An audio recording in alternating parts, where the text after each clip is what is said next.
Oh, hello and welcome to a slightly early Plugging Along, a stream dedicated to LOTRO plugins. We're trying a new thing where Little Redhead streams first, and then if she ends on time, I'll start a little early, and if she goes late, then I'll start on time, and it all works out.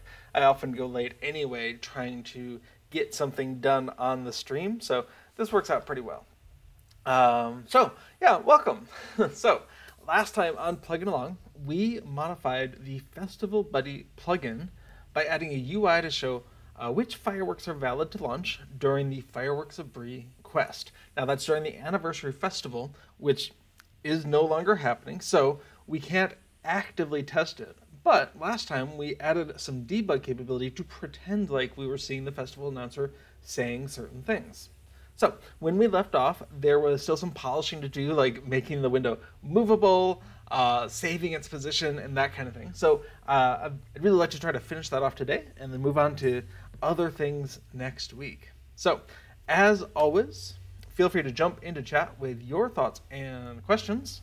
And in the meantime, hopefully, even with this early start, I've got the audio all set up correctly and you can hear me. But let me know in chat if there are any problems there. All right, first of all, let me go ahead and bring up, well, we've got Affodil here in the 21st Hall, having just finished some adventures with Rosenbloom. We have a chat tab that we're going to use for debug output from our plugin. This is a tab that's been filtered just for standard, which is where your plugin can intentionally write something to chat, and error when your plugin does something wrong and LOTRO writes into the channel on your behalf. You can't, as a plugin, actually do that yourself, but it's good to be able to see error messages when they happen, because it's probably because we did something wrong. Okay, so we have that. We also have our, I'm using Visual Studio Code to edit this. That's a free program that you can download from something Microsoft something. And I'm using the LOTRO API extension by Lunarwater, who keeps on adding updates. I'm 2 updates behind, but I try not to update things right before I use them on a stream. You never know. Sometimes things just don't work quite right. So I like to be able to test them at least a little bit beforehand. So I'll make a note to update that later. LOTRO API extension knows about the LOTRO specific parts of the Lua interface, and then it depends on the Lua extension to do things like parsing the syntax and tell you when you've made a mistake and that kind of thing. So Visual Studio Code I'm using, and I've loaded a workspace starting at the Galahad plugins directory, and in there is the Festival Buddy, and this is someone else's plugin, Galahad. And I am making a patch, so it'll just be the differences needed to make this thing show up that we're working on. And I have a little to-do file. Now, just in case we don't remember, if we go into the plugin manager, there's a Festival Buddy here. If we go ahead and load that, here we go.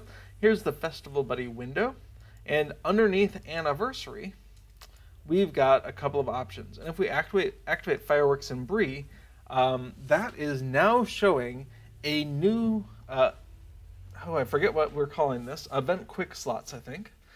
This is an event quick slot template, and the goal is you just move this on top of your actual event quick slot, and then, because we have some debug options available, when we are at the festival area in Bree Town where the fireworks are shooting off, the announcer might say, "Send up a red firework." And there's 4 or 5 different ways the announcer can say that.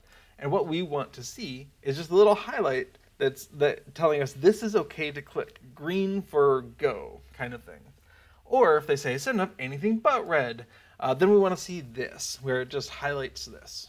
And so we're good. That part works. So these buttons here are activating code just after we intercept the announcers saying something.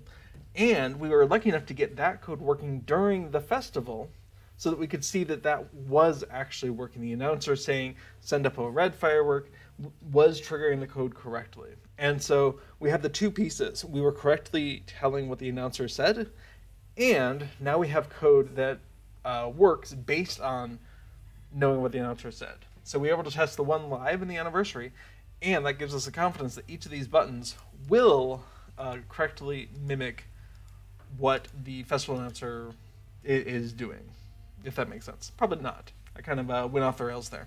Anyway, we know we can parse the festival announcer correctly, and now everything after that is being simulated by these buttons. That's what I was trying to say.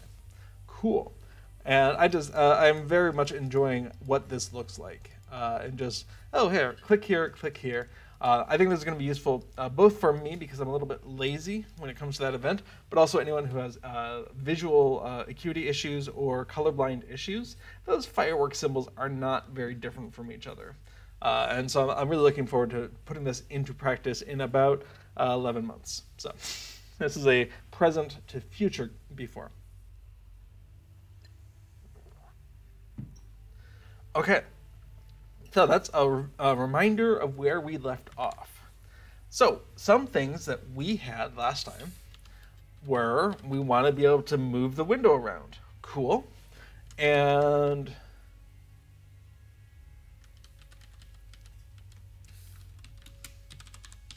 I'm going to rephrase that. We want to use the existing settings system. Every plugin tends to have its own little how do we save settings, how do we load settings system. We don't want to invent anything new for this plugin. We just want to use how this plugin is already doing its save system. All right, we want to make the window go away if possible. Oh, and these highlights. Oh, thanks, MoveBot. There are freebies. Ooh, debooster. I am meant to be getting that, so I'm going to pause. Oh, that's fun. Here, let me, there we go. If you haven't used one of these codes before, I'm just going to copy it out of the chat there. In this case, it's debooster, all one word. I'm going to go to the LOTRO store, click redeem code, and paste that in. Awesome. And we're going to hit apply. Swing. What do I get?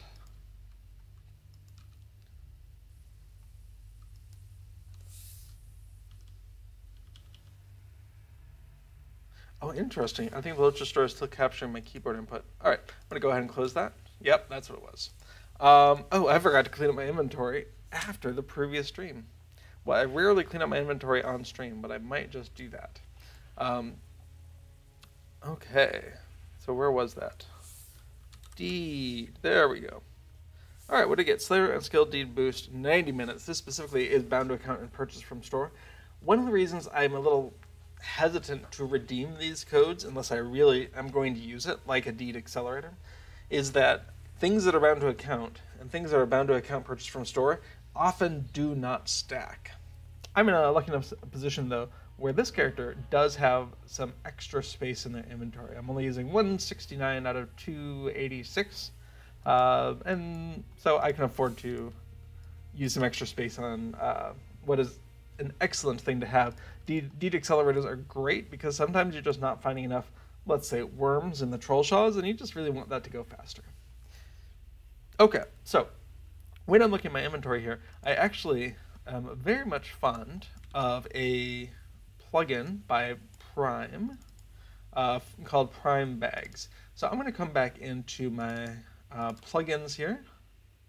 Oh, but I would need my plugin data too, wouldn't I? Okay, I won't do it right now, but maybe I'll show that off at some other time.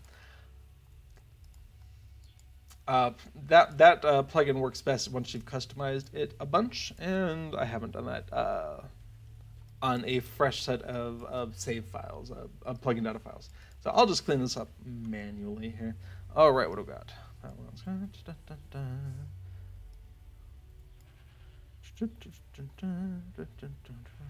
not a lot I need to work. Oh no.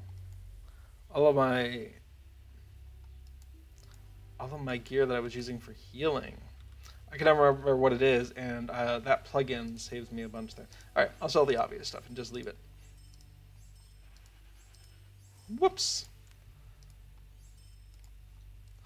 Okay, nope. Nope.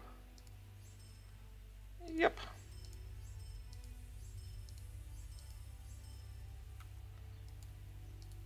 The If I can't use it, it wasn't important. Oh, hey. Oh, we got that from school. Okay.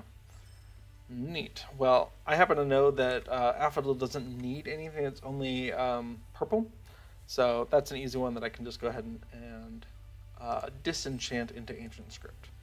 Cool. We'll just leave the rest of that right there. Cool. Well, that was a nice little diversion into the freebie of the week. All right. And we can see that use command/festival to reopen the main window came into chat when we closed it. That just happens every time. A lot of plugins will have a little button that you use to go ahead and reactivate that window. This one is not using that system. Feel off center. Okay. I'm probably still off center. We are looking at Fireworks of Bree. So, a thing to look at is on some of these other quests, we get little windows. And how do we move those around? Oh, just if the mouse gets close to the top of the window, it offers up a little drag bar. That's interesting, but in general, I don't want my window to react to the mouse at all. And the reason why that is I want this window to go on top of the existing one, and then you click through and you only click the one below. And if we intercept the mouse in order to drag the window, then we intercept the mouse if you're trying to click on a firework. I don't want that. So instead, what I want to do is probably take advantage of this, the drag bar capability to hook into the control / or whatever your keystroke is to unlock, and then allow you to drag by clicking on the drag bar UI, which is then not accessible when you're not dragging things around. So we've already seen that in use in, oh golly, a different plugin that we've been working on. Now I can't really remember which one, so I'm going to come back into plugins and Q plugins and just do a quick search for drag bar. And let it think about that while I take a sip of water.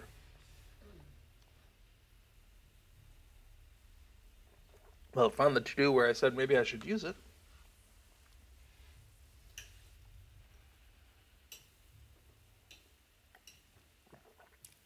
Well, maybe I'm just misremembering things. All right, let's go real fast. It's not the opaque. Nope. Hunter Deadly Decoy.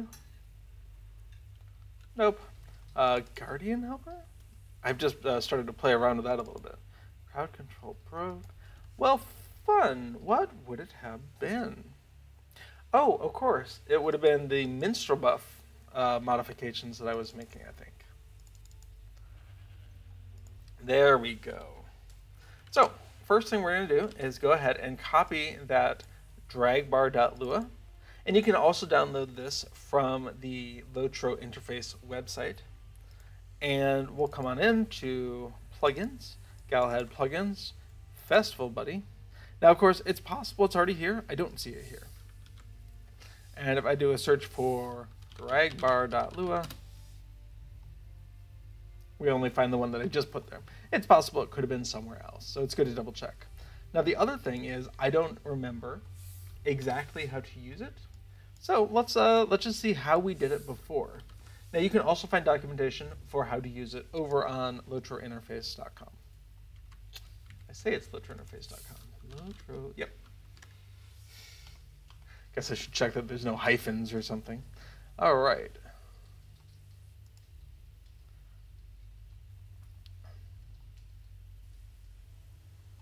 So, plugins. We're looking for Minstrel Buffs. We're looking for Minstrel Buff window. And in here, I want to just search for, oh, I'm sorry. Let's go ahead and open up the main. I want to go ahead and do a search for drag bar. And I want to go ahead and do a recursive search in the Minstrel Buff folder. So let's go ahead and do that. I've somehow made my text here a little bit small. Sorry about that.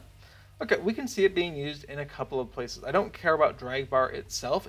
We're going to see that being used a bunch there. But we need a couple of things. Buff window.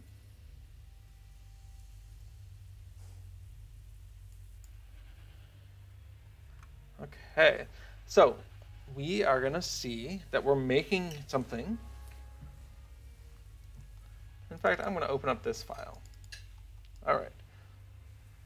So here's where I'm going to reference what we're doing. And over here in Visual Studio Code, I'll try to do that. Now the first thing is we need to go ahead and reference this file. So we want to do an import. Now that import statement is going to look a little different, but most plugins do their imports in something called main.lua, and this plugin is no different. So let's go ahead and add an import. Now, everything but the name needs to be the path where you find that thing. So that Minster Buff window, that was valid for the Minster Buff plugin, but here it's in the Galahad plugins folder, in the Festival Buddy folder, a file called dragbar.lua. Cool. So we can import that correctly. Now, if you knew your plugin was side by side with another plugin, you can actually just reference files that are in other plugin directories. So you could do that either by just saying, please install this other plugin also, or you can go ahead and list it as a prerequisite, and assuming you're using the plugin compendium to install. But yeah, if you know that other plugin is going to be there, you can technically import from there. But that's a good way for your plugin to just crash on load if the file is not there. So yeah, it might be possible to check, to try it and have an error check or something. That's beyond my knowledge of Lua. I would have to play around with that. So we have a drag bar imported, and that's the important thing. Okay, we also have a Fireworks event quick slot window. Okay, so in the buff window, we were using a class-based system where buff window was a derivation from turbine.ui.window. Here we're doing a containment where we have a variable that is a turbine.ui.window, and it is, in this case, just a global variable, and we have a bunch of functions that act on it. You'll see a mix of this across plugins. If you're a little unlucky, you'll see both of them in the same plugin. And it can be a little fun to keep track of which method you're using for what. But here, the Festival Buddy is pretty consistently not using the class approach. It's just a collection of functions that act on some variables. More of the C style approach to object-oriented. Okay, so in here we have drag bar. So we want to make a new drag bar.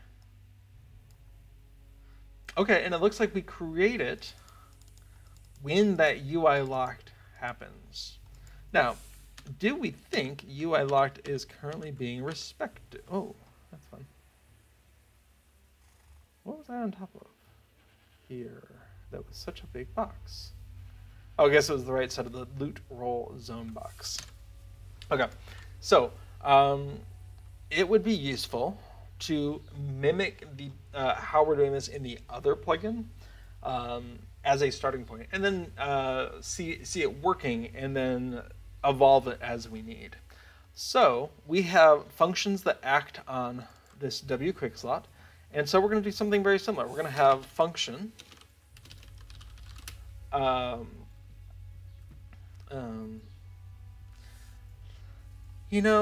call it UI locked here, but I always want to call things that react to game state, especially key strokes, by their actual name. And so if I could find that, that's toggling the HUD, lock unlock quick slots. What is the in-game name? Oops. For the binding that's usually control /. Let's find that out, and let's get rid of these windows here. Okay, just look coming on down. All right, select self.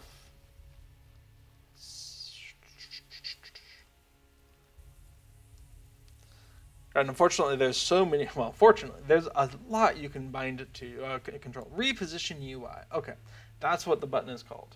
And Egg Arthur has thrown in a chat just as I found it. 2 seconds too late, Egg Arthur. No, that's great. Thank you for double checking me on that. So, reposition UI. Now, if this were a class-based system, we would have like blah blah blah blah colon reposition UI, and every class could have that function. But because we don't, we're not hiding these functions within a class namespace, reposition UI fireworks. I'm just going to delineate what this function is, and then you could have a central reposition UI function that calls each of these, and we'll probably end up doing that. So we need a is locked. So we can do the same thing that we're looking at here. In fact, we can take a look. Is self.locked edited anywhere else? Okay, we start with it assuming it is true. That's fair. All right, so we start saying w quick slot, and that we're using the dot notation because we're setting a variable. Locked equals true. And locked and unlocked, it feels so generic. Reposition UI is off would be, reposition UI is off. This is what we mean by locked and unlocked. But sometimes naming a variable that explicitly just is more cumbersome than it's worthwhile. So I'm going to stick with locked and unlocked until I change my mind. So we have w quick slot dot locked equals is locked.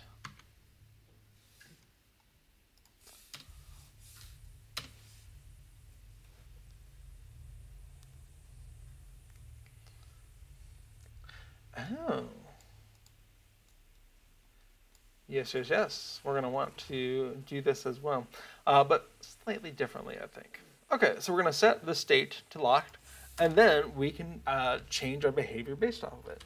Is if w quick slot locked, then else end. Now, I did something over in this other window that I'm not proud of. I did an if not locked. For me, I really like to start with the assertion, the true thing, if it's locked. And if I'm consistently saying if not locked, then maybe I should have called it unlocked and reversed all the logic and then say if unlocked, right? Like that's, for me, the yes assertion coming first is the natural way to write it. Doesn't really matter from the computer's perspective, it doesn't care. With the slight exception that sometimes, under some compilers and some processors, the first branch is preferred and would be slightly faster. Like if 90% of your yes assertions or first assertions happen, you'd see a slight performance. It doesn't matter in a scripting language, doesn't matter in a LOTRO plugin, but it's one of those things in the back of my head, right? Like, anyway, I like this one to be the true block if possible. But I totally get why I would write it if not locked, because that's where all the meat of it happens, right? So I will imitate what was there, and then fix, change it later if I feel like it. Okay, what are we looking at here? We're gonna have to modify this a little bit because, of course, we don't have a self variable. We don't have that class structure. Instead, we have a quick slot. So actually, what I can do here, because nothing else is self dot, turn that into quick slot dot, and go ahead and, how do you do a replace in this program? There we go, enter.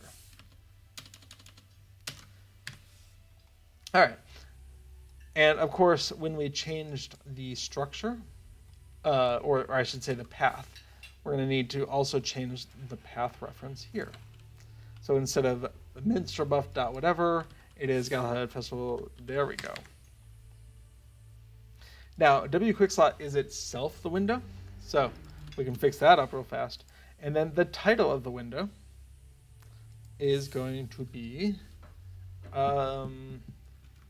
event festival buddy quick slots. or something. Whoops. Did a little bit too much. Now, we're getting some squiggles. Why are we getting some squiggles? Redundant parameter. Really? Why is it redundant?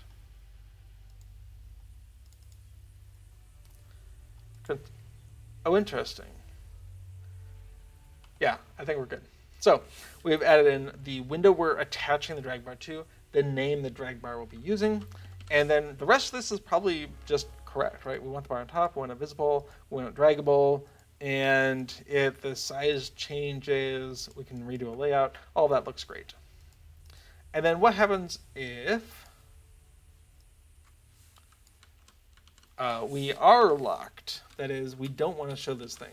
Well, whatever plugin I was borrowing the logic from, might have been Mr. Buff itself, just got rid of the drag bar completely. I think it's not a terrible idea. Like, keeping the drag bar around for efficiency standpoint, it just doesn't matter, right? Like, you're not repositioning your UI all day long. And keeping around that drag bar just in case someone repositions their UI, which they might never do in a specific session, that feels a little wasteful. So, you reposition, you get rid of it, let the memory go back. That being said, we still have this self dot that we've inherited. So we're just going to go ahead and replace that real fast. Awesome.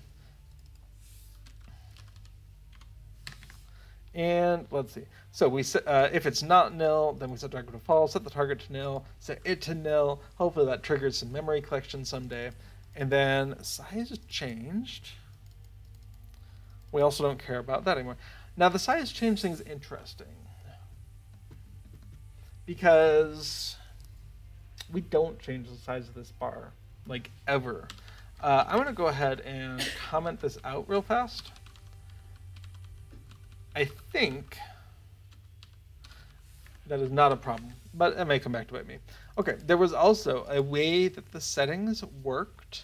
We're going to have to swap in our own, but this is where we would do that. Swap in our own, well, I should say, festival buddy settings. And that is to say, once we're done positioning the window, we can commit that to whatever save system we've got, whether that's writing it out to a file or just putting it in memory, something. So we're going to do that in place of this. And then there was a function called set visibility, which cared about all sorts of things. But for us, we actually don't care about that. The window is either visible or it's not, and it's not controlled about here. So I think that's everything we need to get started, except we're not actually detecting that keystroke in the first place.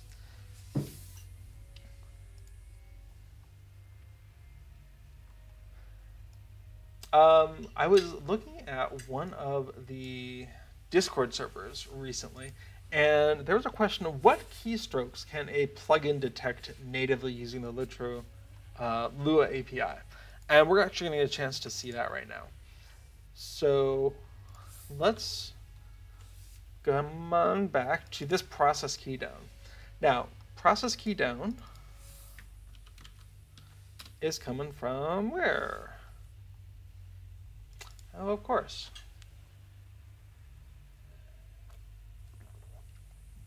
Any control, I think, can go ahead and register a key down function.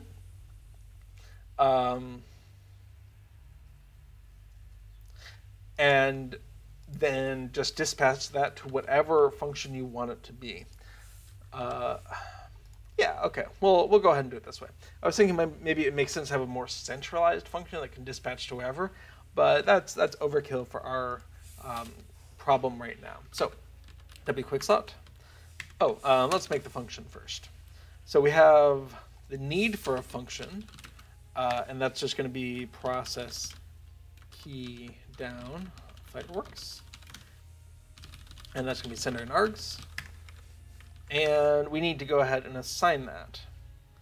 And we can do that here, W quick slot key down equals an anonymous function that accepts a center and an arg. And we're just going to forward that off to process key down Fireworks center args and end that definition. I didn't actually pluralize args. That would be a problem. I'm going to have a very mysterious bug to work through if Visual Studio Code wasn't highlighting that specific problem for me. So thanks, Visual Studio Code. All right, so here we are in process keydown fireworks. Now, what are we expecting args to be? That's an excellent question. Oftentimes in callbacks like this, the API documentation doesn't really help. So if we come on into the API documentation and do a UI control, and we're looking for events, and we're looking for key, what did I say, key down, then we know that the args is a table. Yay! That's not very helpful in this case. Now, sometimes the LOTRO Lua extension will have some thoughts on that. So what do we have? It thinks it could be an ini, and that's fair. It could be an ini. What about here? Key down. Ini. Yeah. What if I come in to here? Oh, event control key down args table. That's exciting. What's that? Thanks, Lunar Water. All right. Action Alt Control Shift. Beautiful. Lunar Water has done a lot of work either hunting this information down or incorporating it if it's already out there in some community fashion. So I really appreciate that. So we can come in here. We see this table, as they say, not a real class, but this is what's going to be. We're calling this that, and it's going to have these 4 members. Awesome. Let's go ahead and take advantage of that information. Let's slide this back over here and pull out this.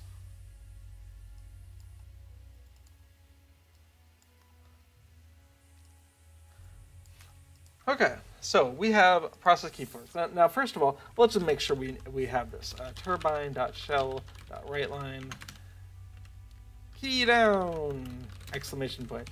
Just to make sure things are hooked up. Now, it's been a little while since we've come back in and done a reload. Let's go ahead back into our plugin manager, unload, and make sure there's no syntax errors or other silliness. Okay, awesome. So,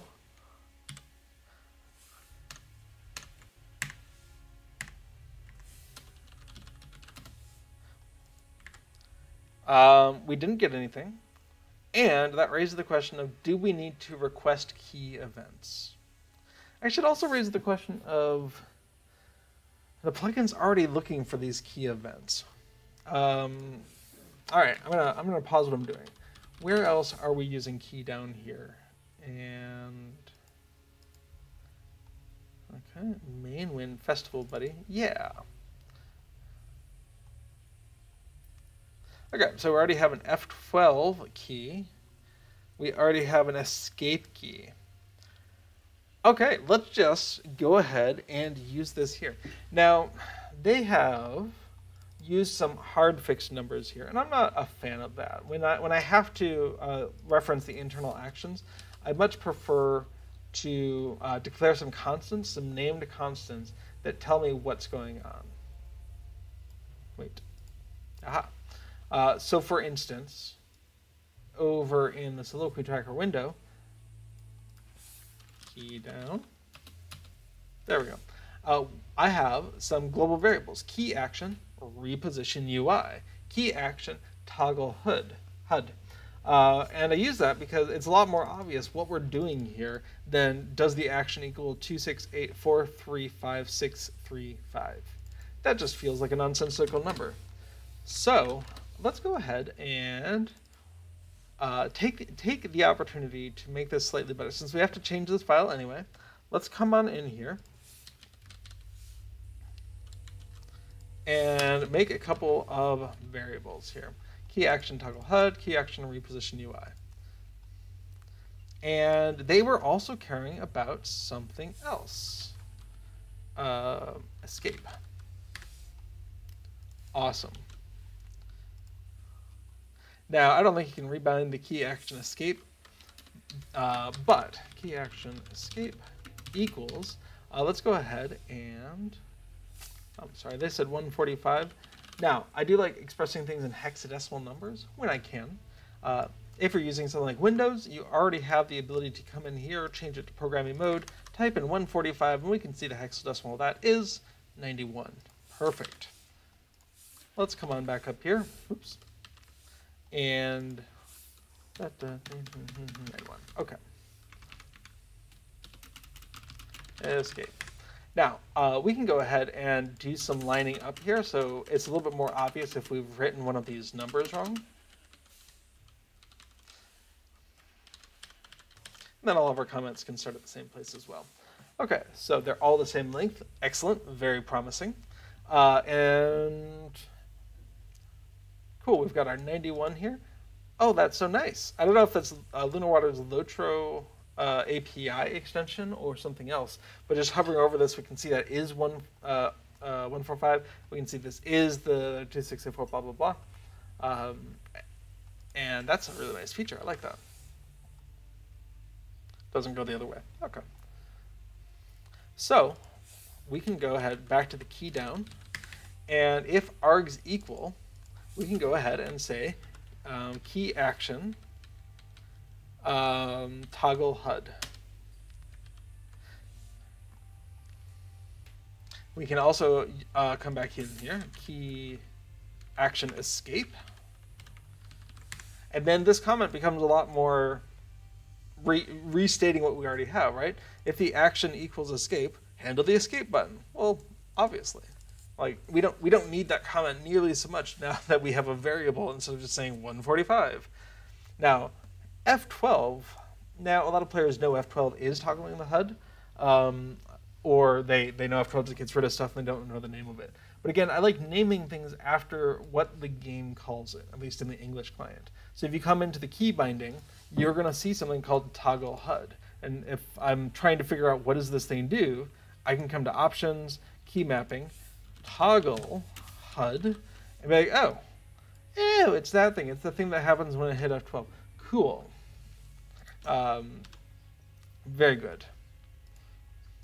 Now, actually, it occurs to me that we're not respecting that F12 yet, and so that would be very good to do.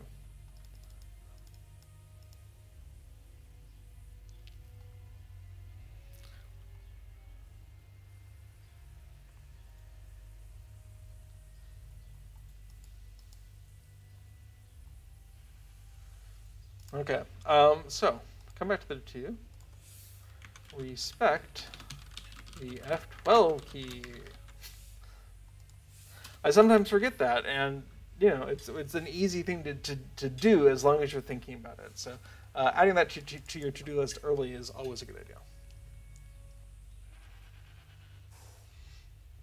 Okay, so in main window, we're already looking at the F12 key and the escape key. Let's just go ahead and say it. And why? It doesn't matter, but this should really be an if and else, right? Else if. Oh, but we were going to go ahead and take a look at these args. So turbine.shell.writeLine, key down. So that was action, args.action. And we also have alt, args.alt. We also have control, args.control. And we also have shift.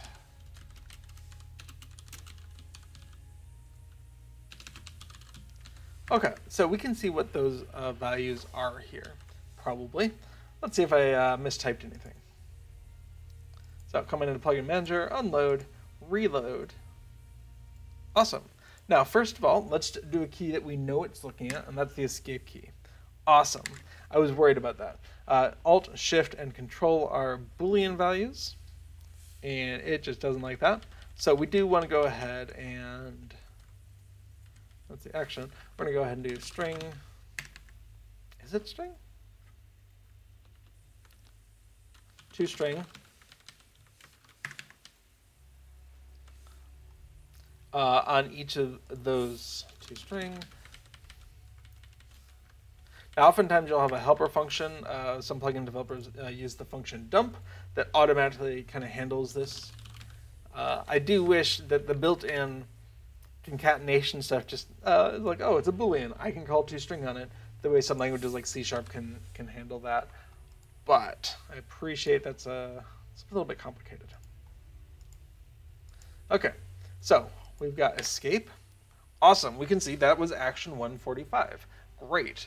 Alt was set to false, control false, shift false. Now, it's still listening even though the window's not there. So if I do alt and then escape, well, that's a special Windows thing, so we didn't see that. What about control escape? Also special Windows. Shift escape? No! Cancel. Okay, that's a fun fact. Shift escape automatically starts logging you out. Good to know.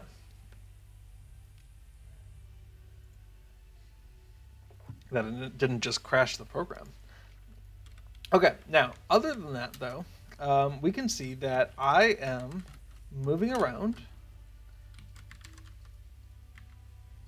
Oh, that's interesting.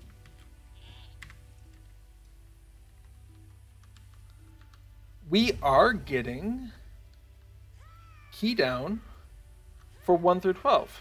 That is fascinating. And the tilde and tab and Control Shift Alt. All my assumptions are, oh, interesting. We're getting, this isn't key down so much as key binding activated. Oh, that's interesting. So as long as you've bound your keys to one of the in-game things, it looks like a plugin can detect that.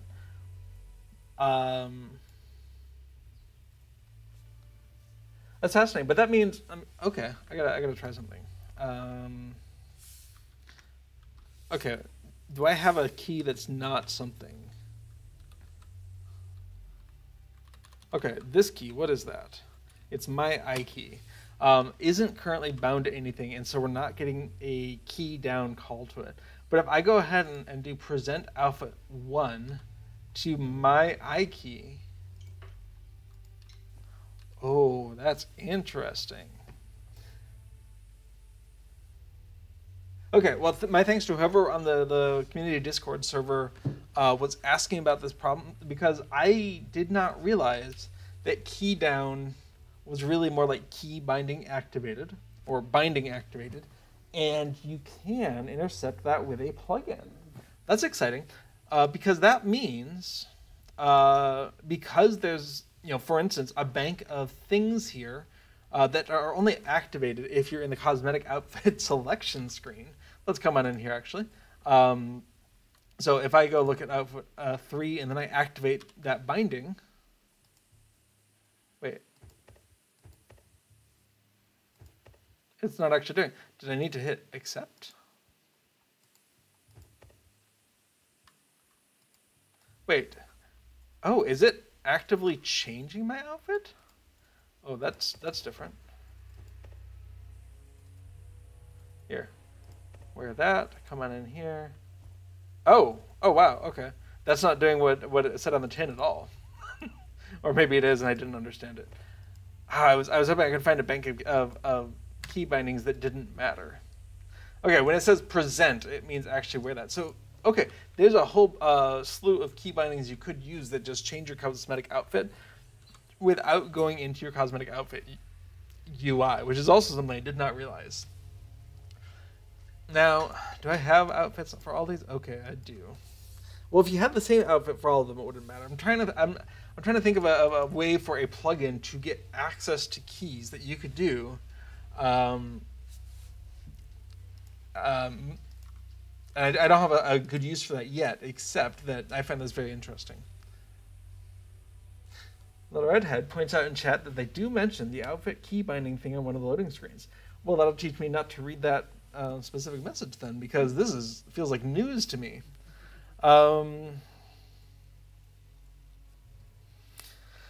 Oh, that's fascinating. Now, okay, these are only going to be active in music mode, so can't do that. I just want my plugin to be able to read stuff.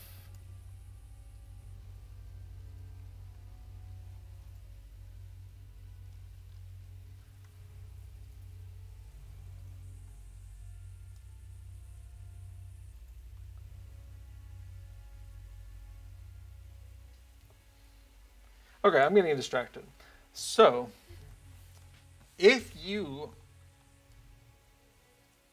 want your plugin to be able to read keys that they are pressing, you can do that as long as those keys are attached to some sort of a binding in the key mapping, or if it's a mouse button. That is also coming in here. It looks like, oh, nope, not every mouse button. So it looks like pressing my mouse 1, 2, and 3 buttons are activating that. And any of the special buttons on my mouse, like tilting the wheel side to side, that's not. Wait, it is because I bound that to a thing. Okay. So not inherently, but because those are bound to a thing, then yes. Okay, fascinating. Okay.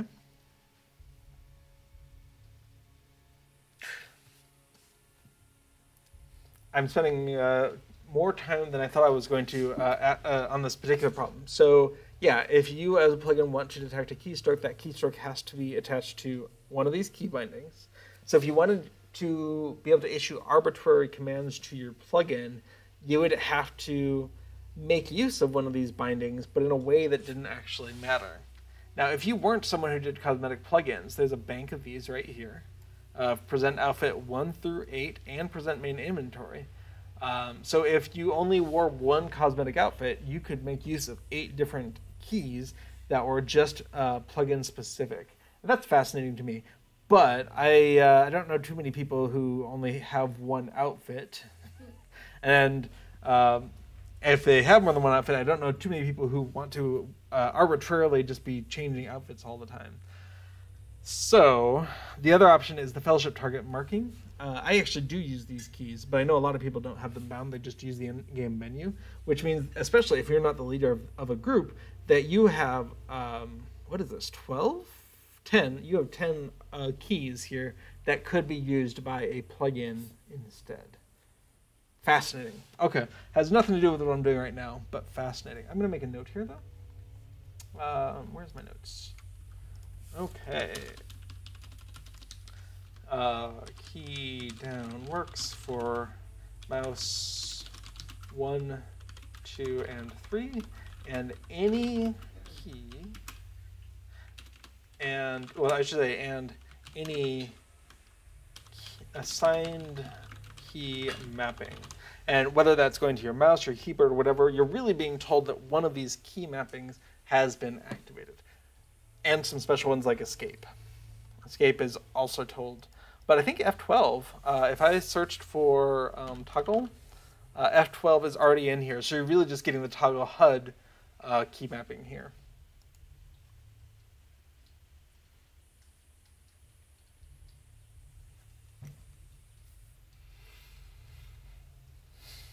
You know, sorry, I cannot help but think about, you know, what if you had access to 5 or 10 keys, and you could also make use of key cording, where you hold down one key and that changes what the other ones do. Just like when you hold down Control, then Control 1 through bracket do something different than 1 through bracket do. Same concept. And all right, I'm done with that. Totally. Okay, so that was actually a really interesting learning. I had the assumption that you could not, as a plugin, detect anything but special keystrokes. Totally wrong. So yeah, do check your assumptions. Sometimes you can be blisteringly wrong about the current state of affairs. And while the LOTRO Lua interface doesn't change rapidly, it's entirely possible that something that was true 5 or 10 years ago might not be as true right now. Maybe a different ecosystem is a better example of that specific thing. Okay, so we've taken a look. I didn't actually play around with the Action, Alt, Control, and Shift, But let's go ahead and do that. So for instance, my F8 is a target marking. My Alt F8 is, Mountain is the leader. I'm gonna fix that. So my Alt F8 is normally that, but I'm not in a fellowship, am I? All right, gonna fix that.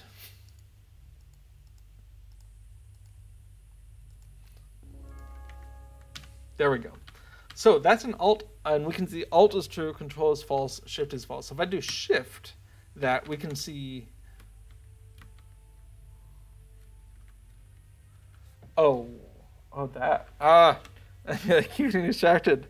Does that mean that any key that is bound?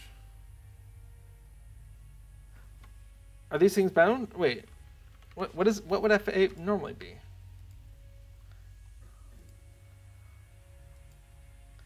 Well, a way to ask that is to try to assign it to something else and see what happens. So present outfit, if I change that to F8, it's already bound another action. No, I don't want to override it. What is F8? Is that music stuff?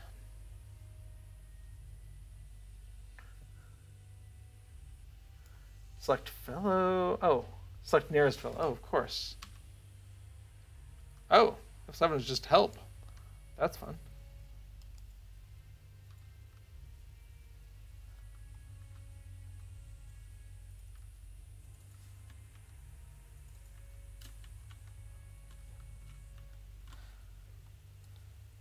Okay, so we said I.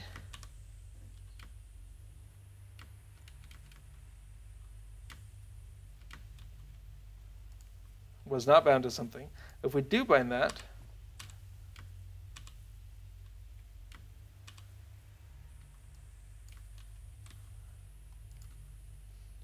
and I come back in and fix myself,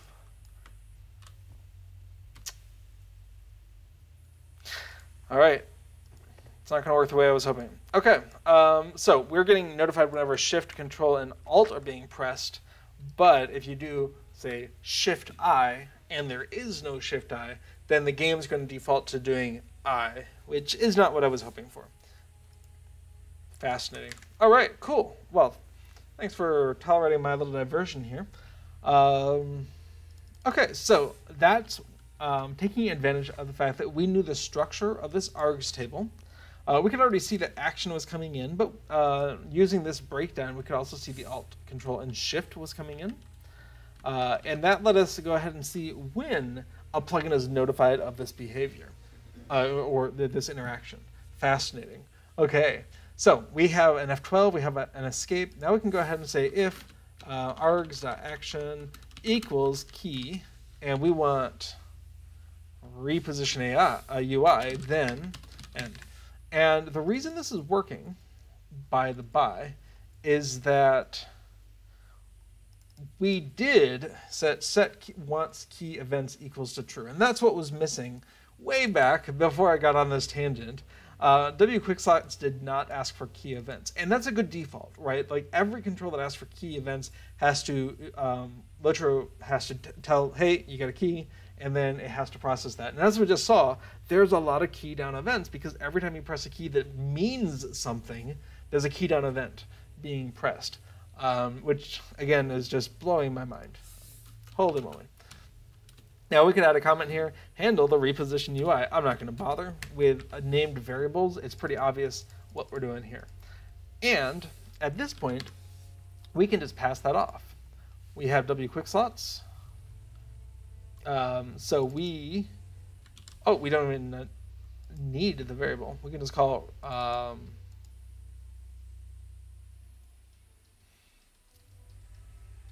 reposition UI fireworks is great. So let's go ahead and save that. And what do we have? Is locked. Well, we actually kind of just need to toggle our current state. So let's not pass this. Let's just say it's not equal to w-quickslot dot locked. We can just invert that. It's fine. It starts off true. We're just going to toggle false, true, false, true. And then this process key down we do not need. We're already doing it in one other place. Let's get rid of that. Okay, so after a long diversion on the concept of what can a plugin do with keystrokes, we're going to come back in and reload this, and we can see there were no syntax errors. So we're going to bring this back up, Fireworks of Bree, and then we can go ahead and have a runtime error. Perfect. Failed to load background image. Awesome.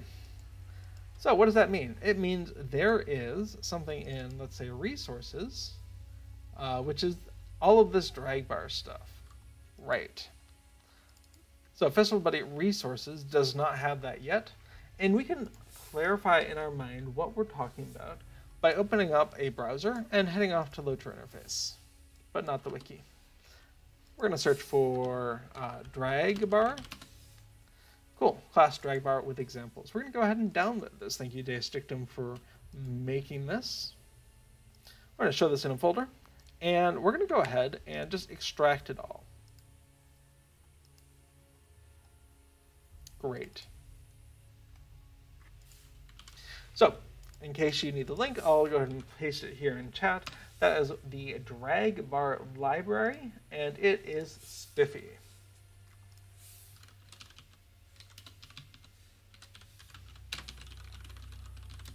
Trying to save those off so I can post them onto YouTube later, so I've got that. All right. So, what do we have? We have Deustictum, cool, we have resources. All of these things are what it is asking for. What's interesting is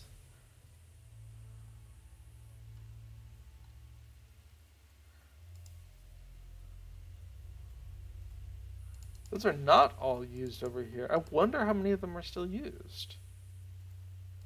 Let's open it up. Let's go back in and go into drag bar and go to line 71. And we can see, oh, of course, I forgot that these were kind of hard-coded paths, and we're going to want to fix that.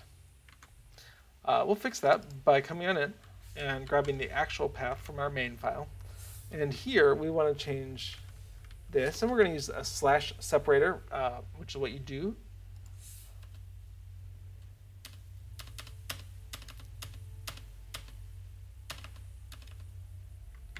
Okay, and now just because it'll make our life easier, let's grab all of the TGAs there.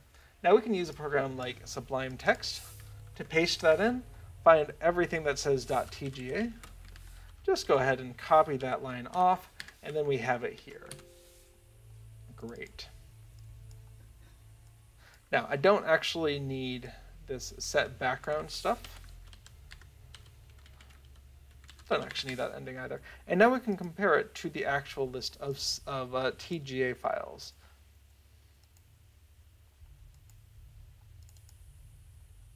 Well, that wasn't any of them.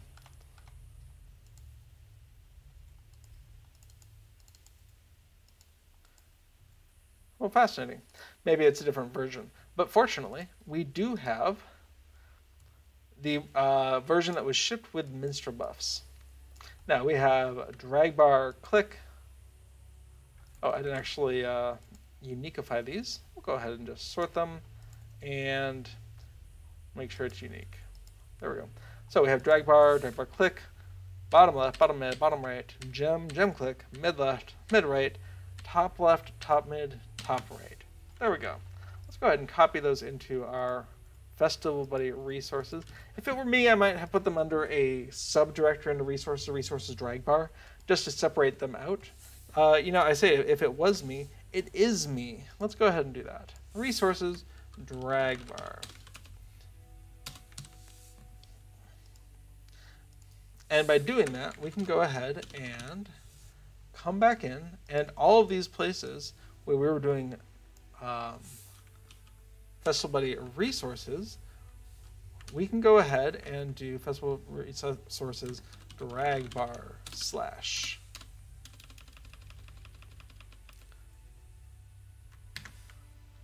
Okay, hopefully I did stop that before I started recursively just adding another drag bar. Okay, cool. I should have done that before, Maybe it was already in place. But this way, all of the drag bar specific stuff is just in a subfolder. And if you come into resources, these are more specifically the Festival Buddy stuff, and it's not intermingled. And if you needed to pull drag bar out of there, it's as simple as just deleting this folder. So,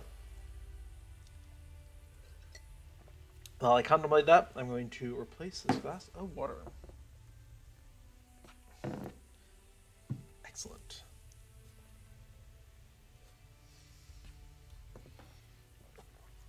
Okay.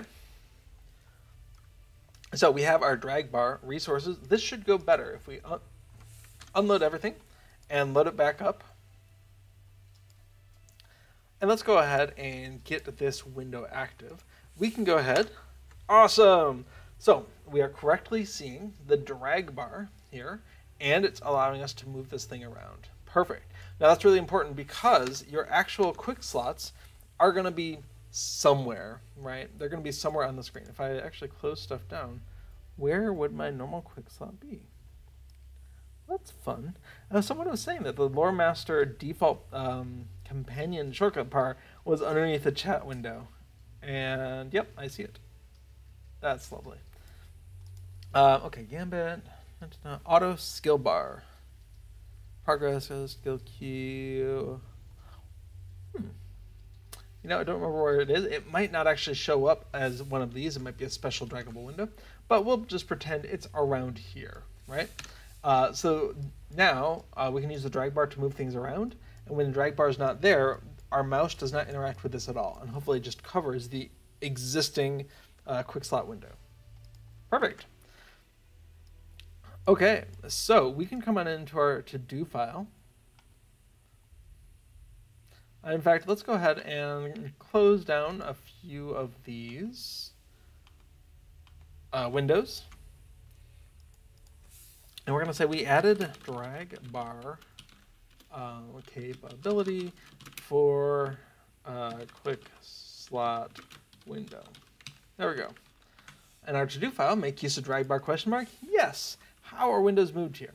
A custom homebrew way that just wouldn't work for what we're trying to do. Oh, we haven't used existing settings to save that position though, so that's a good reminder. Okay, so let's go ahead and take a snapshot of our changes. Let's go ahead and commit these changes to source control. Added drag bar for window, for event quick slots. Okay, let's come on in here. Now we know this folder called drag bar.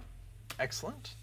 Drag bar itself, and I kind of regret a iteration or two not factoring out most of this.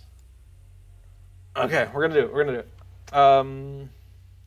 No, we're gonna commit it first and then do it. So back waste path for drag bar to top of file.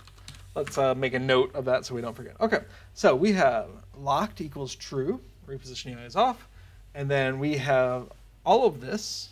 Now the size change stuff, I had left it in here. Let's go ahead and come back in. We're not making use of that size changed anytime soon, so let's go ahead and pull that out. Now this is there in this, we're not quite there, but respect the F12 key, but only show if we're supposed to. So those are our two outstanding things here. So let's go ahead and close down some of these windows because my goodness, they just populate all over. Here we go. And so, yeah, we definitely want this, and we want almost all of this. What we don't want is those commented out things. We'll come back to those. And we don't have to commit them. So if we come in here, we can see we have, well, the trailing end instead of that end, and all of this, but not the stuff we're not ready for. Excellent. Let's go ahead and add the README, add the to-do. All right. Our main, we do need to import that drag bar file. Awesome. And in main window, we can actually commit this as a separate one. I'm fine with that. So we add a drag bar for event quick slots. Awesome. In our main window, use named variables for key down constants. So that's first of all this, and then these two existing lines. Excellent. But we don't actually need reposition UI, do we? Escape, yep, and toggle HUD. Great. And then we can go ahead and added key down logic for reposition UI. And this is just the changes for that super compact snapshot, which is the named variable and the logic for it. But none of that other stuff. We haven't tangled that up. Okay. Oh, thanks, MoveUp. Yeah, MoveUp has just talked about reskinning the UI, which is a complete blind spot for me. So I'm glad there's some good resources out there for that. I know it's possible to do. Little Red Hood does it a fair amount, but it's kind of just a thing that exists outside of my periphery. All right, and finally we have some changes that we're not ready for yet, which is the logic for saving the stuff in the settings, and hiding the window is easy. Re-showing it is a different question. So we've got these two outstanding questions. And let's see, we have some windows that are still visible. All right, excellent. Okay, so we just took a snapshot. I've completely forgotten what we're supposed to do. Let's go to our to-do file. All right, drag bar. Now, I'm always a little hesitant to change library files like this, but I think it'll be really useful to go ahead and say, something like local image path equals, and then we can go ahead and paste in this. And then on a future time when we copy paste this to a new plugin, if we do that, we can just change this path right here. And ideally, it's just this part, and we still have resources and drag bar. And then what we should be able to do here is just say image path ... and then the file name. In quotes, of course. And if we can do that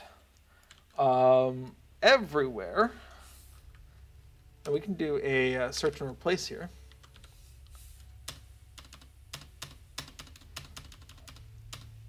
Whoops, one time too many.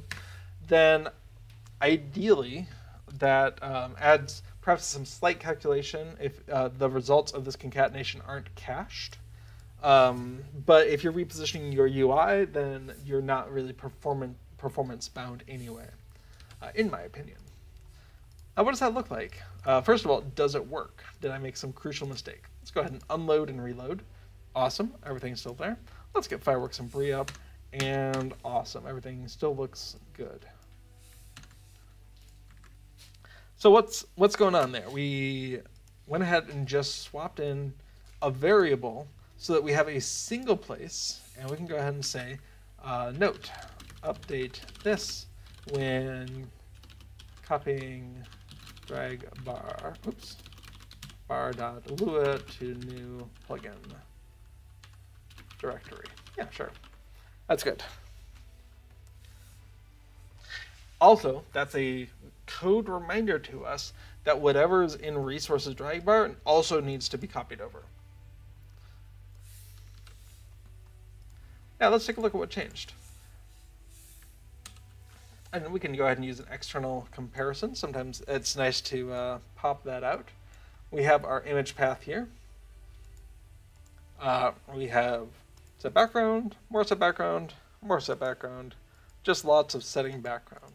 Importantly, nothing else. Cool. Then I'm pretty happy with that. We can come back in to our Visual Studio Code, to our to-do file, hoist path. All right, it is hoisted.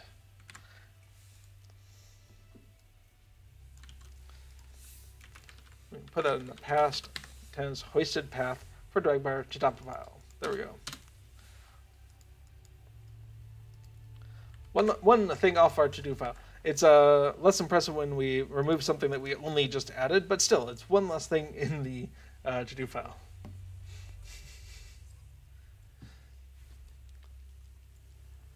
Little Redhead makes reference to the old saying, hoisted by your own petard, hoisted by your own path. Man, I'm glad I do not have to learn that saying as a English as a second language person. Holy moly. What's a petard? Don't worry about it.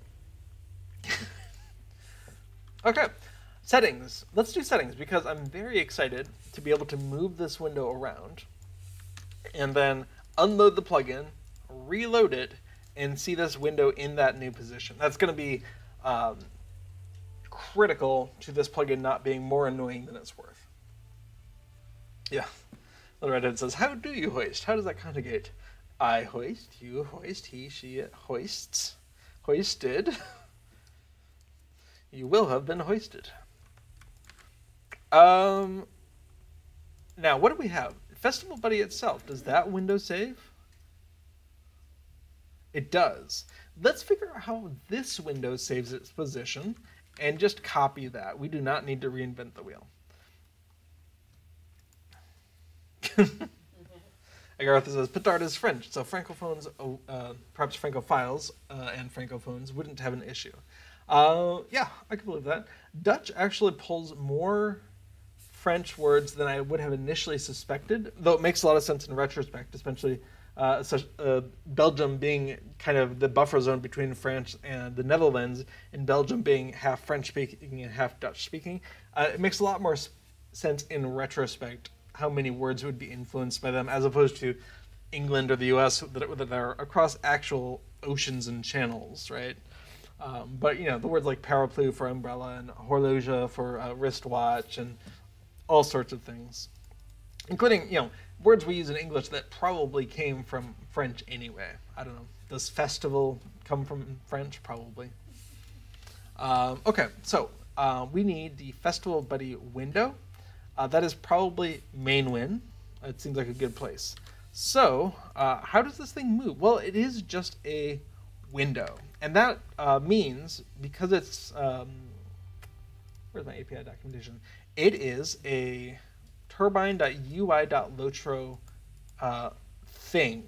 And that means we can come in here and take a look at position. Now we can set the position, but also there's probably position changed. Excellent. So a plugin can do a couple different things. When the position of the window changes, we can save that, or we can just save it when the plugin unloads. We don't care about it in the meantime. If there's a crash or some weird thing happens where the plugin stuff doesn't get saved, there's not a lot going on here. It's no biggie. So those are the two things we need to investigate. Is there a position? Oh, there is. Cool. That was easy. I was all set up to go hunt down the unload code, but cool. We have settings.mainwin.x. Now I'm going to use Visual Studio Code's F12 to say, where is settings? And it looks like there's a globals.lua for Festival Buddy. Great. Okay, table used when loading settings. And there's probably going to be some functions for that. All right, we have some default settings. Awesome. Now, I've worked with some Galahad stuff before. Actually, the Hitbold plugin was kind of the core idea behind the D-Tracker plugin. And so this is very familiar to me. So there's a default table, and this is what is used if you do not have a plugin data file, or for some reason it could not be read. This is what's going to be used. And it's going to be copied in using a helper function that does a deep copy of a table. And so what we can do is we can go ahead and add in our own information. So for instance, we can say, I wonder what QS is. We're going to get distracted here. What's a QS?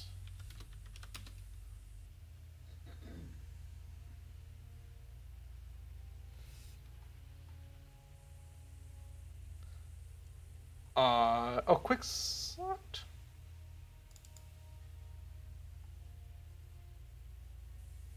Quick slot. Okay.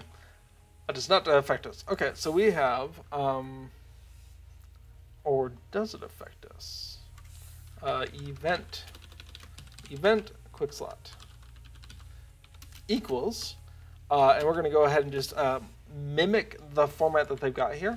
In fact, to the point where I'll just go ahead and paste in the same brace style, which is not my personal fave, but that's okay. So indenting that brace here, I feel it's like it's a lot more common to see trailing brace on the declaration line. It's fine, doesn't matter. Oops. Well, that's exciting. Okay, so the default state is false. We don't want to see it. And the X and the Y, where do we want that? Screen width divided by 2, screen height divided by 3. Those are fine. I'm trying to think, is there a default position for the quick slot bar itself? And if so, where would that be? And since I don't know the answer to that without, I don't know, wiping all my settings, I'm going to say this is fine. Okay, so we have an event quick slot that's going to be pulled in to our settings table. Awesome. Now, the convenient thing is people who are already using this plugin, this will just be pulled in to the default, and then the settings file will overwrite everything. And since there's no entry for event quick slot, the defaults will win. Okay, so we have a position changed here, and then we can do something very similar. In the event quick slot, when we are done with the drag bar, we can go ahead and save the new position. It's not that exciting. Okay. We're going to call it event quick slot. Awesome. And because it's properly named, you can just use the dot notation. You don't have to do quotes or the table dereferencing in brackets. So settings dot event quick slots dot X and Y equals, and of course we want W quick slot left and top. Now the other thing is we're saving it, but we're not loading it. Where do we suppose these are getting used? I'm going to guess in the constructor, or the constructor-like function. There we go. And so in the same thing, when we're populating the fireworks window, we have a set size and set position. Great. That set position is no longer needed. We have settings dot event quick slot X and Y, and we don't need that hard-coded at all. Okay, well, let's give it a try. I think that's everything. We've saved the location, we are loading the location, and we're using the location. So that means, okay, it's defaulting to that expected position. Let's move it, just for kicks, right above the plugin manager window. And we do, that's interesting. If you unloaded the plugin at this point or logged off at this point, the setting would not have been saved because it only gets saved when you come out of this reposition system. Now, I don't know how much I like that, but I think it's fine for this purpose. Like, most people are going to go out of that. It's fine for like 98% of the people. It's mostly going to inconvenience me someday. I actually did have that issue with Minstrel Buff where it seemed like the position wasn't saving because I would move the thing and then unload the plugin, and we never got to the code that was like, okay, save it. So it's mostly a plugin developer issue. All right, and we can see, yes, we loaded up the Fireworks of Bree window, and it's in the correct location. Oh, that's so good. Let's go ahead and take a snapshot of that before we mess it up. And Moobot has gone ahead and linked, or I should say, linked to LOTROinterface.com and also listed some recommended plugins. Those are great.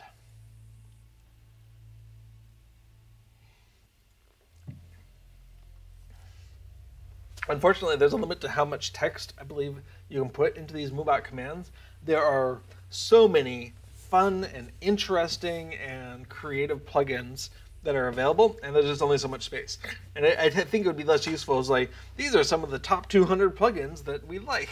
Like, where would you even start? So it is kind of limited on the number, and there's like a dozen there. There's more than a dozen good plugins. I'll just put that there. All right, so we are using the setting. Awesome. We are saving the new setting. And again, we're just going to pull in the correct code. We're not going to bother with this incorrect code. Now, in the globals, we do want to have that default value. And option win, that's just a debug statement. So we're good to go. All right, save, load, and use event quick slot position. So I could even log that in order to do file, edit, position saved. All right, make existing setting, use existing settings. Okay, yeah, very good. Let's go ahead and take that snapshot. Our list is getting shorter. Yes.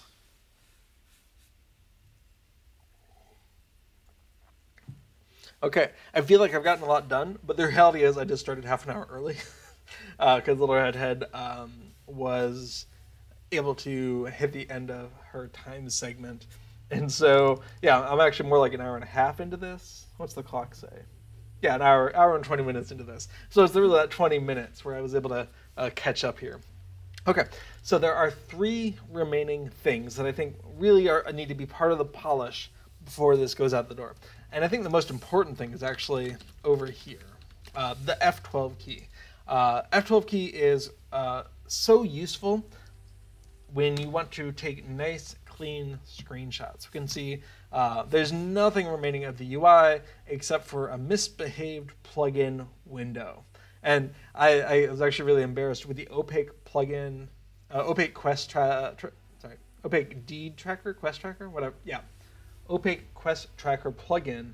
I forgot about the F12 check, and it was out there for months. And someone was like, "Oh, can you please make it go away for screenshots?" And I was like, "Oh my goodness, I cannot believe like this needs to go on the mandatory checklist of did you think about this?" So definitely want to clean that up. It's like top priority here now that we actually have a movable window. Although that is fun because it's visible. You can actually move it around while everything else is hidden. So yeah, so people were actually having to unload their plugins to get clean screenshots or just change the opacity of that window down to 0 because it was such a specific plugin.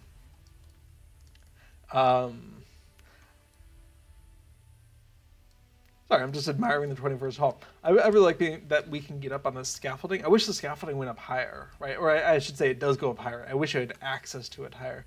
Although any higher than this, then you'd probably kill yourself falling off. But, man, I just think it would look so cool from another 100 meters up in the air. Because the 21st hall itself is just this massive cathedral-like vault shape. And we just get to see so little of it normally. Like, hey, Stable Master dude, and hey, Legendary Moria dude, and that's it. That's it. Okay, let's go ahead and bring the UI back. So that's the next thing is F12. Now the good news is the UI is already responding to the F12 key, so we can definitely sneak in there. We already saw that was in the main win, and that is toggle HUD. All right, so if the action is toggle HUD. Now, oh, interesting. Okay, this is a main win function. So it is just doing all of the logic for main win right in here.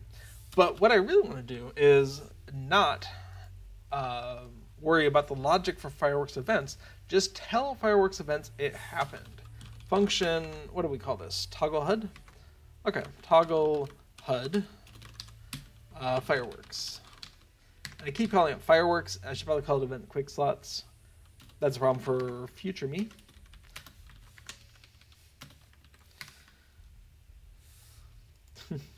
Yes, Little Redhead points out I can go to the end of my time slot. I can do like 2.5 hours and actually end on time for once instead of just running over by half an hour or more. Very true. Okay, so we have a function, toggle HUD. So we can go ahead and just call that, right? We can call that, and then fireworks can figure out what's going on. Okay, so first of all, W quick slot HUD is on equals true. Do I need to save this off? Okay, let's ignore consistency, or let's ignore things for right now. Let's just go ahead and say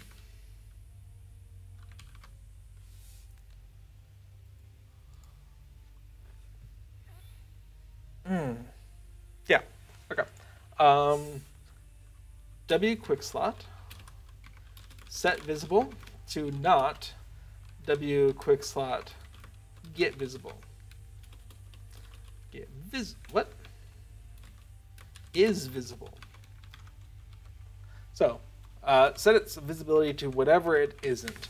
This is distinctly wrong. This logic is incorrect, but it is less incorrect than we currently have. So let's go ahead and unload this and load this. Now, why is it incorrect? Well, if Fireworks of Bree is selected, it's not incorrect. The window hides, the window comes back, awesome. The problem comes is if we're on another quest, then the window comes back. So what we're not doing is respecting the pre-hiding state of the window. And for that, I think we are going to want an intermediate variable. So W quick slot is HUD on equals true, and W quick slot is window visible equals false, I think.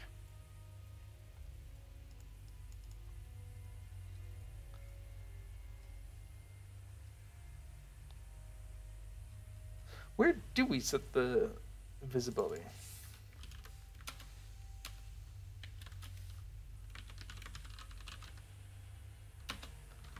Well, that's a good question. Where do we set that?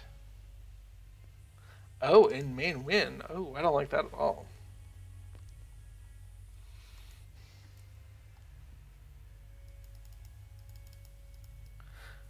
Okay, so now's a good time to hoist this logic out into a special function.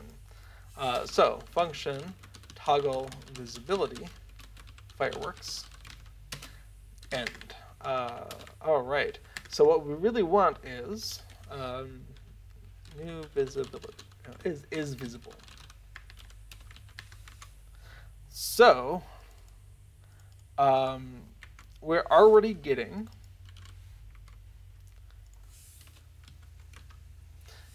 quest name equals that. So this is going to be true or false based on whether the quest name matches. Awesome.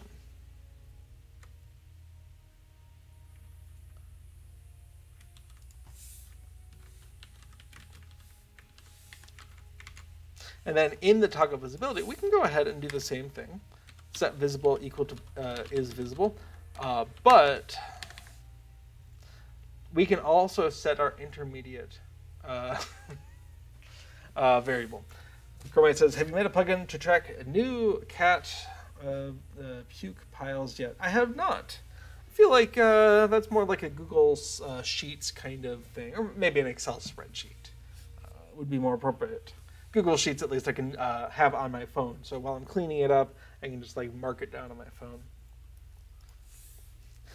When some friends of mine had a newborn, it was very impressive to see what apps were available to track what kinds of things, from fluid consumptions to output of all kinds from multiple ends, and the ability to sync that information directly with the doctor of your choice so that you didn't have to be like, oh, my child's drinking all the fluids, it's great, or oh, my child's throwing up 17 times a day. They had that information whenever they wanted to pull it up.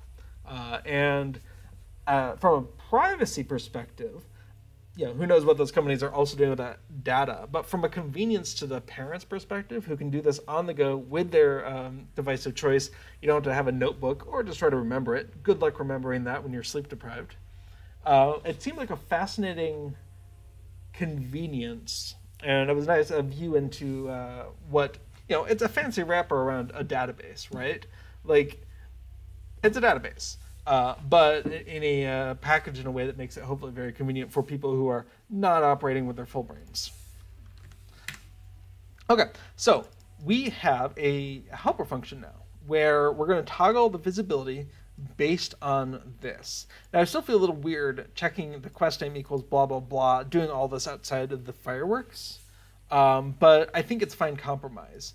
But inside Fireworks, we're going to go ahead and handle what does it mean to be visible or invisible. For instance, we don't want to be visible if F12 has been pressed. But first thing, we're going to go ahead and check the functionality here.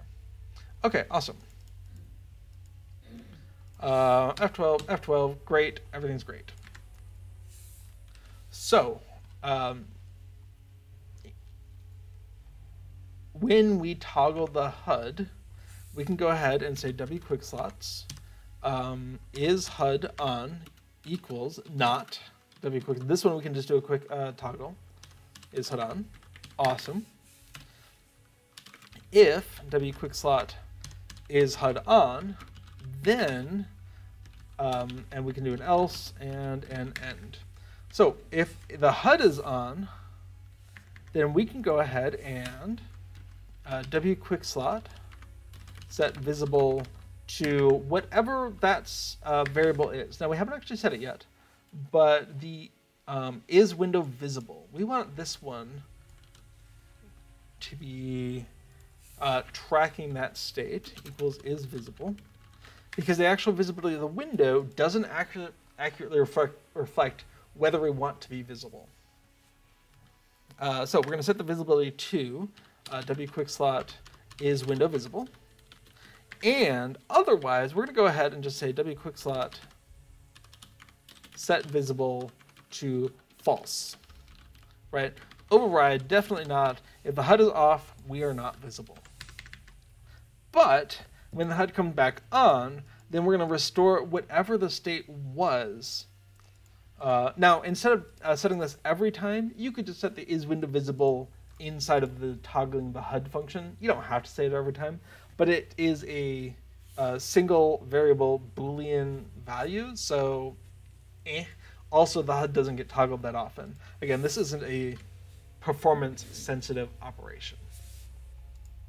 So yeah, to answer your question, Chromite, I have a feeling you could just repurpose a baby tracker for like kittens or cats and just don't send it to a doctor, right? Just, yep, threw up, yep, ate the food, you know, crunch, crunch, crunch. Oh my goodness, the dry food that we have, I don't know if it's the food or the cats, but they make such a powerful crunching noise when they're eating that food, or specifically the one who's brave enough to come out and eat it while we're anywhere nearby. We spend a lot of time downstairs, so I'm sure the other cat's eating, but when she eats, it's just crunch, crunch, crunch. And maybe it's just been a while since I've had a cat, and it's always been that way, but in this house, it's very noticeable. Just to track the number of crunches we hear, and that's a good approximation for how much food's being eaten. All right, so Fireworks of Bree, F12, F12, great, it's hiding. But what happens if that window's not there? F12, cool, and F12. Hermite says, I love listening to cats eat ASMR. This is way too loud for ASMR. Maybe if it was wet food, it was just like slurp, slurp, slurp. But this is no. Now, she does a great job at purring. Like, if you like cats purring, when she is bold enough to be like, oh, yes, I'm comfortable with this, and she comes out and she wants pets and that, like, the purring is top shelf, 10 out of 10. It's great. But then she's like, oh, my goodness, and runs under the bed again. So it's a work in progress. Okay, but as we can see, when the window is not supposed to be shown, toggling the HUD doesn't bring it back. Awesome. And interesting, this one is also hiding, which means this is also, the logic is happening here. What's going on? What's going on? We'll go to key down, toggle HUD, if it is visible, and, oh, okay, if it's not nil, then, okay, so they're saving their visibility state somewhere also. Okay, cool. Now, I don't feel like it's important to save the visibility in settings because when the plugin launches, this quest isn't being saved. And until this quest is being saved, it doesn't really matter if that was visible because it's not going to be visible when the plugin loads. So that's not a today problem. So we're doing great. It's hiding when it needs to be hidden, and it's not showing when it doesn't need to be shown. So both of those are great. Oh, and welcome to the chat, Chromite. I think I skipped right by that when you were talking about cats. Awesome. So respect the F12 key. That is a done. All right, position saved. Respecting the F12 key. Awesome. Now this is kind of just a simplified version of the actual commit history that we're getting in our source control repository. And I'm going to eventually convert this into better release note things. But it's not every commit into the repository is a customer-facing change. You know, not every commit is something that we need to tell people about because you just can't see it, right? I changed the name of a function. No one cares, or at least none of the consumers of this care. Anyone who does care can just do a simple file comparison, and they'll see it. What they care about is, you know, text is blue, right? So having that difference between all changes and just changes that people who are interested will want to read about in the release notes. So respect to the F12 key, awesome. So we have a toggle HUD fireworks. Yes. We have a toggle visibility. Yes. We have is HUD on and is window visible. We need those.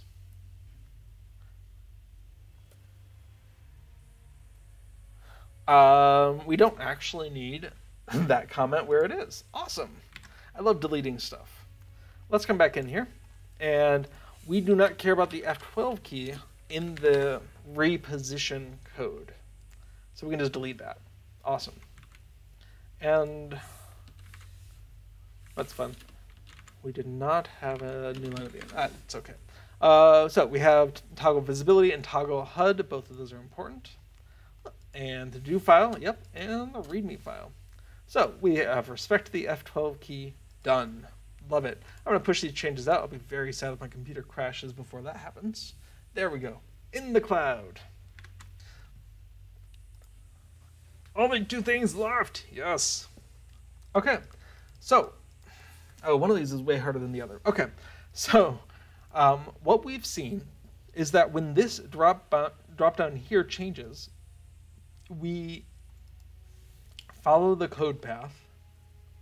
Where is that?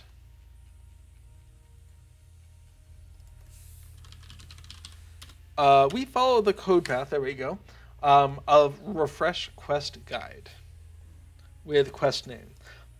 But we don't get that same code path if the dropdown at the top here is changed, even though the dropdown itself is repopulated and cleared.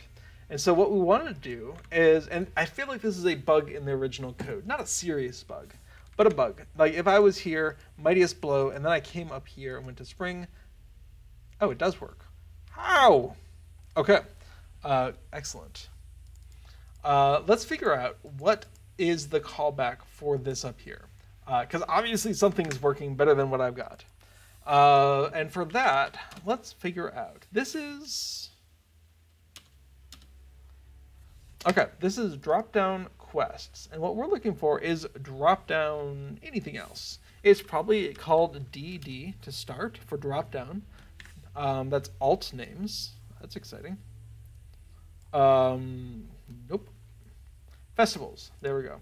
So we're making a drop-down for festivals, and we want an item changed. Awesome.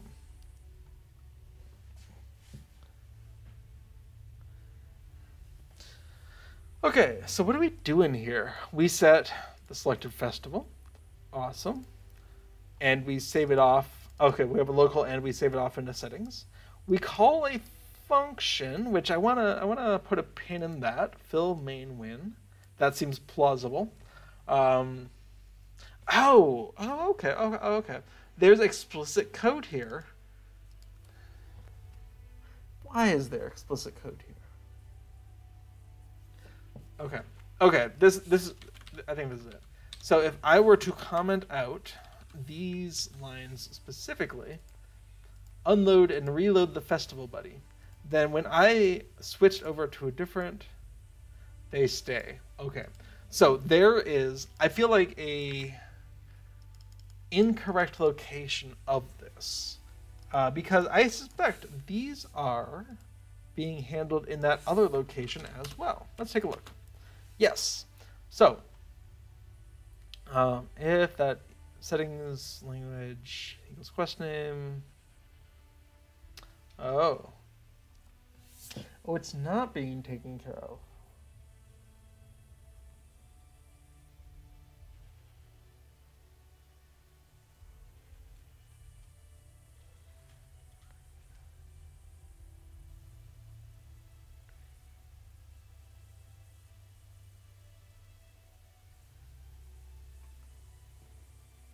Huh. So if we find, if the actor quest name is in there, then we're going to close the window. And then if we want to, this should. I think the closing of the existing emote and quick slot windows should always happen outside of this loop. Because this is only going to happen once, right? Like, we're looking for all of the quests and saying, find the settings for the existing one, which is just, I want to re-architect that. Let's take a look at those. Let's, in the quests, which is Lang Quest Selected Festival.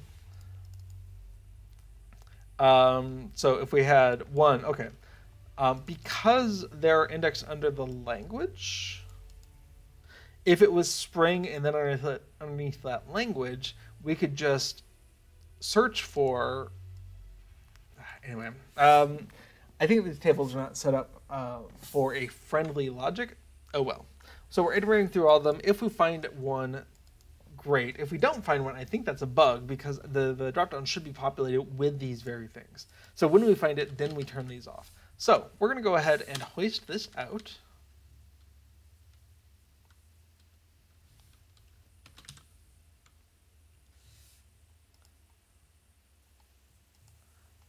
And then we're going to call refresh quest guide from the place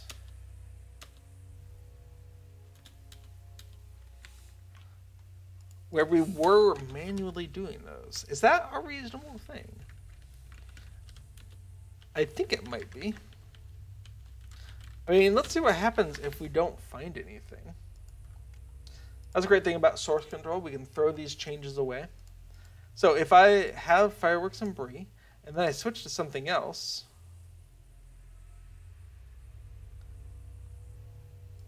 it didn't crash. And then if I switch to something else, that went away. Okay. If that is not wrong, then we should be able to hook into refresh quest guide should now also be able to go ahead and toggle visibility fireworks false. And then it'll come back if it needs to. But we wouldn't get this event if it was already visible and selecting the same. I think that's an interesting question. If you pop this open and then select the same thing, what happens? I think the answer is it does not register a change. But of course, that's kind of out to the person who wrote the dropdown. This is not a native LOTRO control. This is a library that you can find on LOTRO interface, probably, unless they wrote their own. Okay, so we have the mightiest blow, changes something else, it goes away. Anniversary, Fireworks of Bree, changes something else, it went away, yes! Oh, that's very exciting. But that was the easier of the two, so I feel pretty good about that. So if we come in here, instead of the Visual Studio Code, let's look at the actual changes we did and see if we like them all. Okay, in main window, we were, when we changed the festival, we were manually going to that emote window, that quick slot assist parent, and mucking with them. Instead, if we move that over to the quest changing function, we can go ahead and just call that with a blank quest, which means we will not find one of those things. We can take advantage of the fact that it is set up to fail. This for each, we'll just go through them all, find nothing, awesome. And then we go ahead and close any existing windows. In fact, just closing these existing windows could be its own helper function that is called from both here and the other location. Fine. Okay, function close helper windows.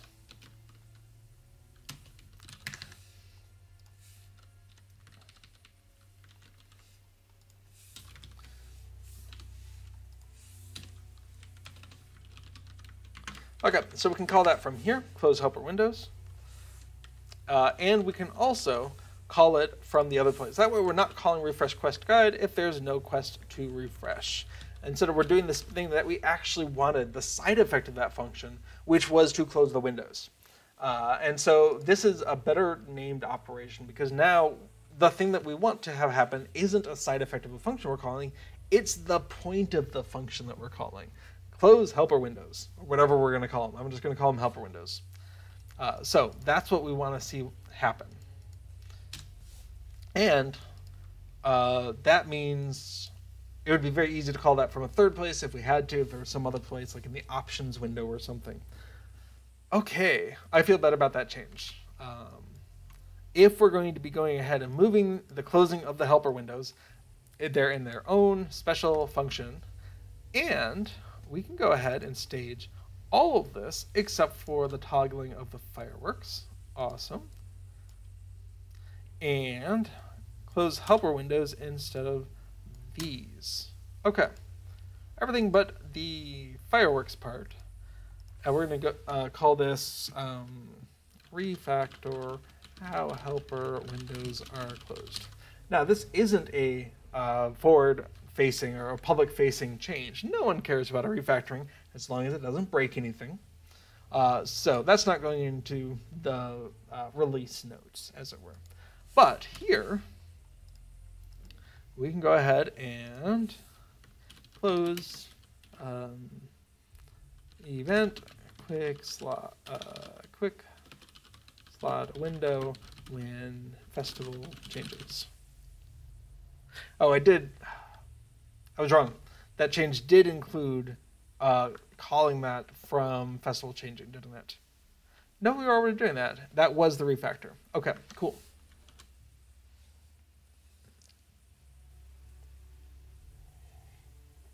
Chromite asks an excellent question. Did you know about the trick before the fireworks quest? This is, again, in the anniversary event.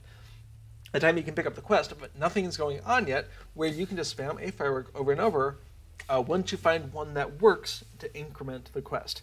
Yeah, the internal state of the fireworks announcer holds over from the previous fireworks. And so when the fireworks end, whatever was valid there is valid at the start of the next event until the fireworks announcer says something new. That's just the state of good fireworks in Bree for all of time until the fireworks announcer. So if the fireworks announcer goes off to the prancing pony, there's no change in fireworks. It's all that person. And so absolutely, I have been aware of that, but in this anniversary fireworks, I was always arriving during the fireworks explosions. So that is an excellent piece of information. Just copy paste that into a reminder and bring it back in 11 months. And then we can make use of that. I don't think I have a good way to make use of that in this plugin right now, but that would be an interesting way to kind of override and say, oh yeah, this is it. But I think once you've found it, if you're the type of person who's kind of sliding in there to take advantage of this loophole, if we call it that, then I think you're comfortable just finding the one and clicking it over and over. Now, that's made harder if there was a single color that was valid instead of all but one color valid. You might have to try up to 3-4 times to find it. But yeah, definitely a very good point. Close event quick slot window when festival changes. Now, this would be customer facing, except this is brand new with the release of this patch, and so no one will have ever seen it not work. And so in that sense, there's no need to put it specifically in the patch notes. It's just, hey, the window works correctly. So we can come back into our to-do, make window go away if quest drop-down changes. Awesome. And in the README, no need to change that. Okay. And that's just our debug and toggle visibility fireworks false. Awesome. And we're good to go.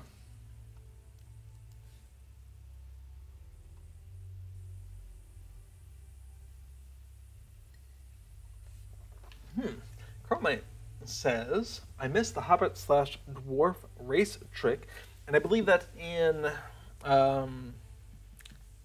the Harvest Festival, the one that's coming up soon. The event with the races is...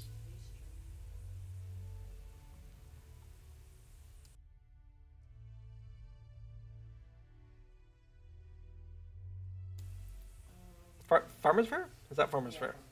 Yeah. That one requires some dedication as it currently is, because it feels like pure luck, unless you know the trick, to just get those deeds done. And it feels like it takes a lot of effort. I would not try to complete that on more than one character per event unless I was really dedicated. Maybe like one main character and 2 servers, but beyond that, it's a wild idea. But it's one of those things where you can try multiple times a day, right? But because it's one of those 4, and you theoretically don't know which one it's going to be until afterwards, then you can do the strategy of just always bidding on the next one that you need, on the theory that it's going to reasonably rotate around with some clumping and eventually will hit the one that you need, right? But yeah, things that are just pure random chance that you don't feel like you have control over, that feels a little bit more frustrating than if you had some way, like, cheer 17 times at your favorite Hobbit and they'll win or something. Or like the fireworks at the metal stage in the Shire, where if you launch enough fireworks, then you successfully do the thing. That would be a fun mechanic if whichever one of them got the most cheers from the audience. Like you target them and /cheer, or you target one of the other ones and /roar at them or something. Like if that affected the outcome, and who's to say it doesn't, or if the presence of enough horseshoes cheering for a Hobbit, that would be fun. But to feel like you don't actually have any control over it, other than just playing the odds and just always bidding on the same one over and over, which is, that's my preferred way to do it, right? Like, just accept the fact that it will hit sometime, and then just Anyway. Yeah, as Chromite says, the random number generator feels frustrating for that one. Now, I like to cheer for them anyway. It probably doesn't do anything, but you never know. Just like with the horseshoe, use it if you can. Yeah, for instance, the treasure event also feels heavily random number generator-esque, but you have a lot more control over it. You can at least use your dowsing gems, and you can at least use your cave claws to swing the numbers, right? Like you can get better than that 50% average, right? Like you can beat the house at the treasure event. Okay. The final one, I'm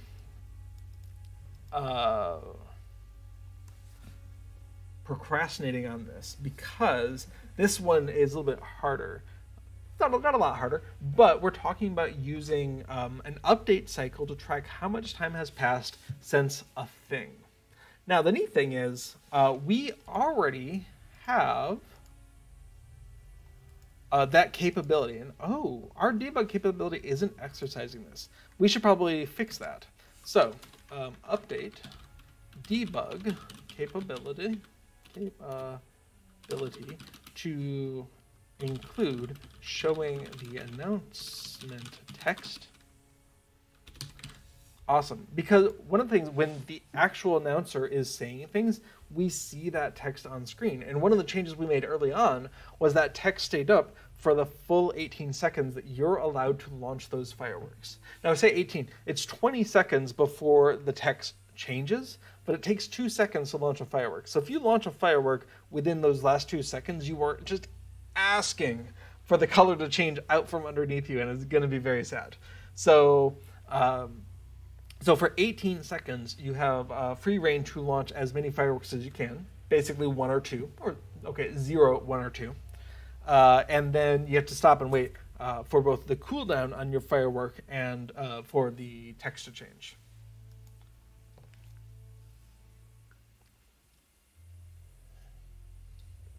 And Chromite doesn't have the time for that anymore. Yeah, I'm really only focusing on completing stuff on Affodil here over on Treebeard right now. But last year, I feel like we had Treebeard open for Farmer's Fair. And I did try to, at the time I also had my completionist character over on Evernight. And I did try to complete those deeds on 2 servers on 1 character each. And that felt more than I would want to do again this year. That being said, if I'm remembering correctly, then we must have Farmer's Fair stuff completed here. A lucky day at the races. There we go. So I will have a much easier Farmer's Fair this year because I will just go to the races and laugh at people who lose. No, I'm kidding. I won't do that. But I could.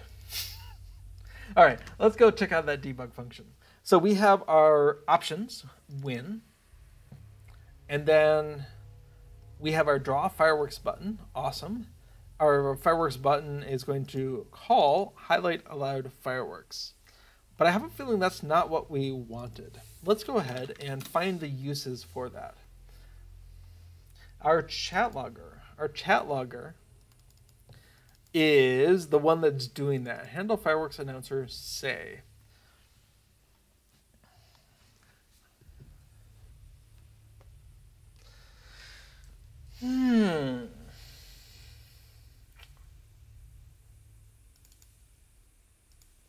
I wonder. Yeah, I think we can do something about this. So if we come on in to our fireworks strings, which we've placed somewhere. Here we go.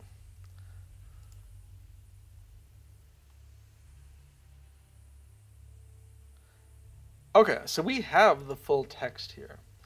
So,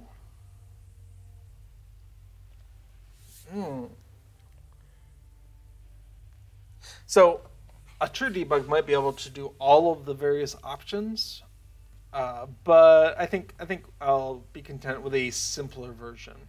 So if we come in to the chat logger, we're looking at handle fireworks announcer say with the raw text. Okay, in the options when we were bypassing that,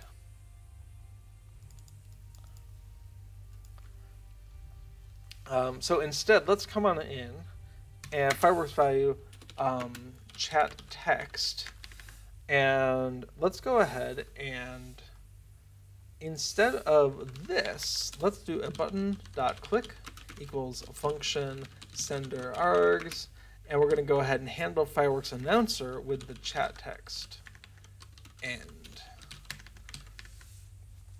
And I think that's what we want, because that allows us to step one step closer to coming right off of the chat spool. That being said, we're going to need to modify this draw fireworks button, and for that we need to go ahead and come on into lang other. Okay, that's going to be lang other, and that's going to be fireworks announcements English, and then in here we're going to go ahead and I don't know how a good way to reference that, do I? Nope, that's fine. Then I do not need to do what I was just doing. Instead, let's back out a moment. So, local blue yes text equals that.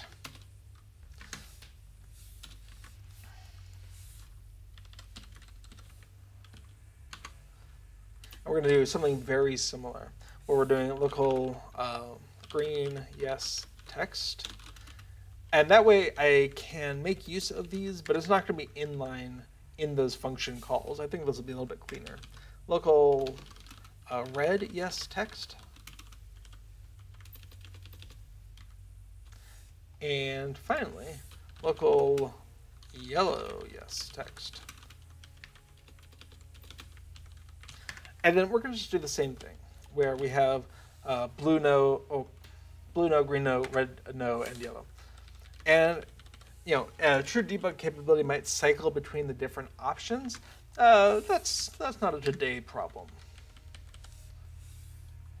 So local blue no text equals, and we're just going to take off the end of that.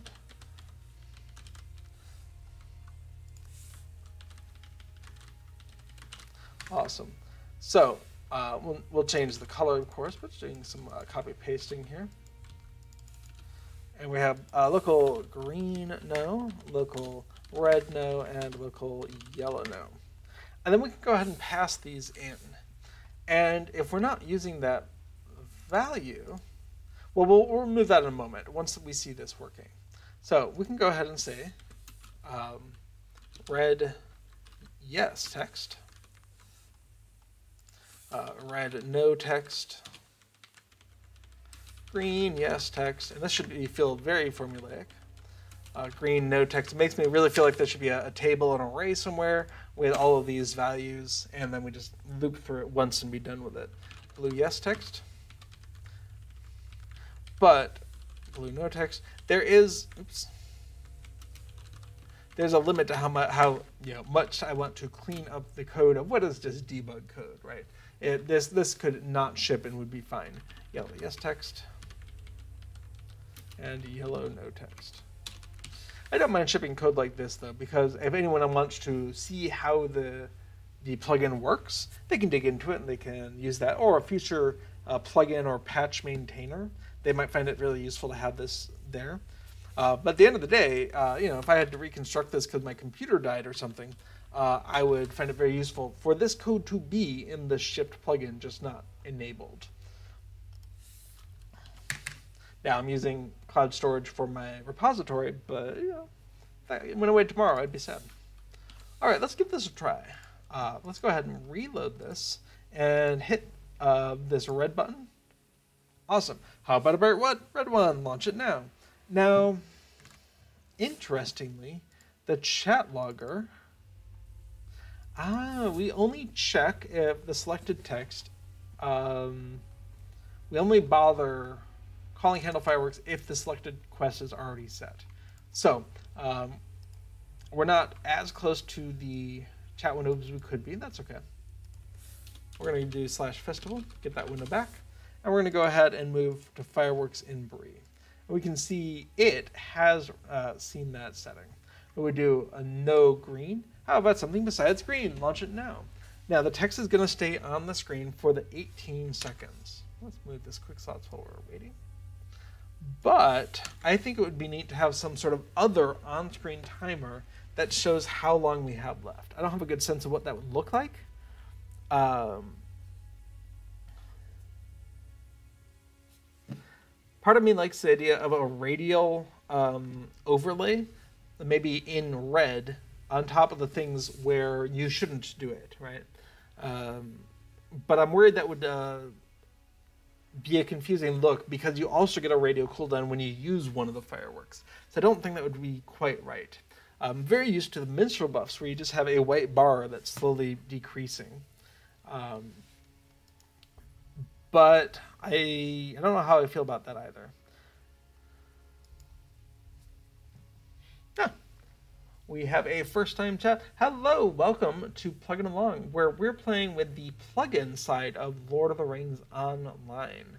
In this case, I'm modifying the Festival Buddy plugin so that when the anniversary event comes around again, when you're doing the Fireworks in Bree quest, you have a little pop-up that is showing you what buttons to press.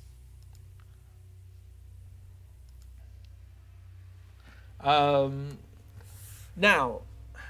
I thought I had was the time could be a part of the label that is being shown on the screen. We could just have a countdown at the end of that text.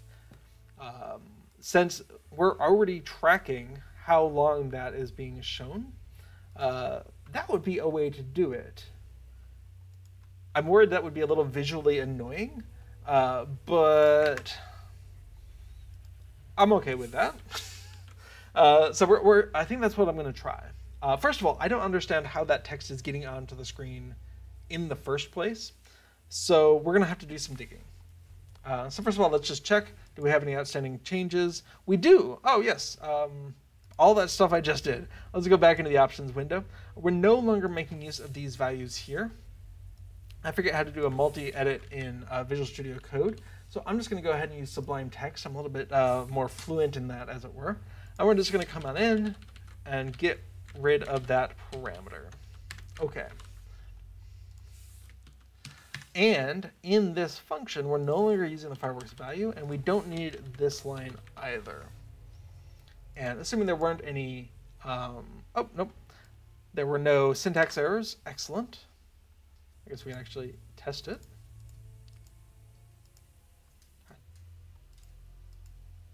Hooray. Then let's come on into the source control repository, and okay, so we're changing that parameter. We're changing the function that we're calling, and okay, I like both of those. We're going to go ahead and take all these locals, and instead of passing those constants, we're passing those. Perfect. Love it. No notes. And that is just what we did, this to-do note. And that's going to be very useful because as we're pressing these buttons, we're going to be able to see that text that we're now editing. Love it. All right, and Moobot has linked into chat the most recent producer letter from March. Awesome. Thanks, Moobot. I hear good things about the producer's letter. All right, so with that, let's go ahead and do some digging. We're going to close a couple of these here. Oh, the chat. The chat logger goes ahead and calls alert with a message and a time. And I have a feeling that's going to be what we want. So we're in Festival Buddy. I'm guessing that what I'd really like to do is add a fourth parameter here, message duration and show duration in message. In fact, I'm feeling pretty good about that. All right, not so good that I'm going to do it without looking here, but yes, I feel pretty good about that. What are you doing? Interesting. You don't like that. That's fine. Get size is annotated with 2. That's funny. Okay, so we have a message window, and specifically, there should be a wants to handle updates somewhere. All right, animate alert. Animates the main window fade out when the mouse leaves. Does it? I don't think we're using that.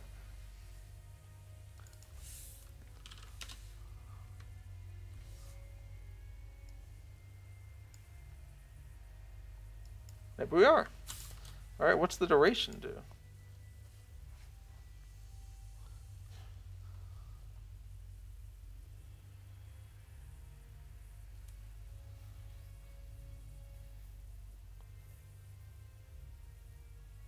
Huh.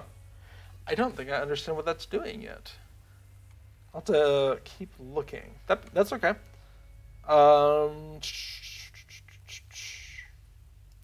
Right, if duration is nil, then duration is 2.5. I think I would like to see what a 2.5 looks like. So let's come on in here. Don't pass anything for that duration. Come on in and press that. 1001, 1002, 1003. Okay, yeah.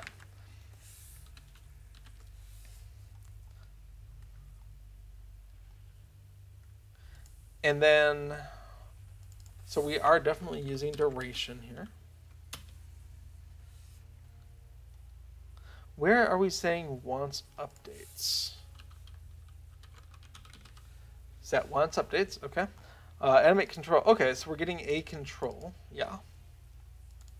And in that function, okay, that's where it turns itself off. Good, you always want to turn off your wants updates. Animate control, okay, so we have a local animate control object that is created, I should say it's a global object, when you call it animate alert. And I think that's why when you do a second one, the first one disappears shortly after. We're overwriting that global variable, and I think then it gets garbage collected. I'm not sure you're supposed to really have multiple animates going at the same time, but it works okay in our favor. Okay, so we have animate control.update, okay. We get the current game time, we figure out what the percentage is, okay. And then control. What's going on with the control set top?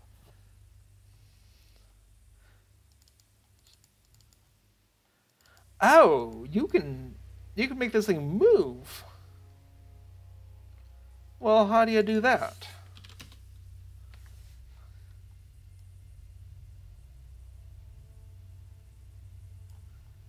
Okay, I want to try that. So plus like 200. And, oops. What did I do? View. Where's my zoom? There we go. Okay, so we're going to go 200 to the right and like 100 down. Let's try that. Oh, that's funny. Okay, I don't have a use for that, but I love that they included it as a feature, right? That's fantastic. Okay, that's brilliant. Okay, we're not using that. I love it. So animate alert, it really does mean animate. It's going to go from start to finish, and with a start and stop opacity, and that's the thing that we care about. We're starting with a full opacity, no opacity going to a full opacity, or I wish opacity was not opposite from it. Anyway. And we're doing that over the course of duration? Interesting. So is the text fading out the whole time? It really felt like the text was only fading out over the last second or two.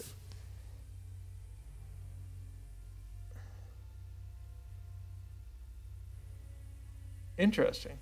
Yeah, it really only feels like the last second or two it gets noticeably dimmer. Sorry, now you have to watch me watching it for 18 seconds. Yeah, I mean, it works for my purposes. What's going on with the opacity? Set opacity, start plus that. Yeah, I mean, it should be a linear scaling.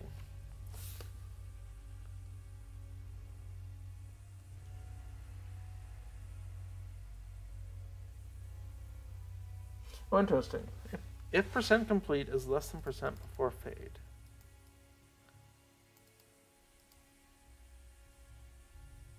Huh. Minus that, divided by 1 minus that. Well, they're doing all sorts of fun math here. I'm not going to worry about it. It looks fine in the actual result. But this is a great example of a line of code that is not clear if it is correct or if it is just complicated. And I would love to rewrite that into something more sensible, but I don't understand what it's trying to calculate. Well, sorry, I know what it's trying to calculate. I don't know if it's doing it correctly, and I don't have a real interest in digging into it since it seems correct. But yeah, I think this line of code should be more than one line of code, possibly with some extra variables to clarify it, or at least with some comments. Comments are great and free as far as processor CPU cycles are concerned. All right, so animate control itself is just a helper, though. Love it. That's fine. It's really interesting, though, because this could all be updates for control itself. But, whatever. I will say, that isolates it to just one single object, and that way, if control had its own update function already defined, you aren't messing with that. So I think that's a good design decision. Okay. So, But what we see then is that we don't actually know what we're animating. So the fact that this is a message window is a coincidence. It's animating alert on an any type control. Fascinating. But we might be able to check for a set text function. In which case, animate alert, when we come on in here, if control equals nil, then return end. If control set text, well, I should say get text, is not equal to nil, then end. And then we can go ahead and, oh yes, that's calling the function, of course. Okay, local control text equals nil. Let's go ahead and set control text equals to, fire off that function, get text. Oh, and there's a way to test the type of a thing. We should really test if that is a function. I don't remember how to do that though. Lua test if variable is function. All right.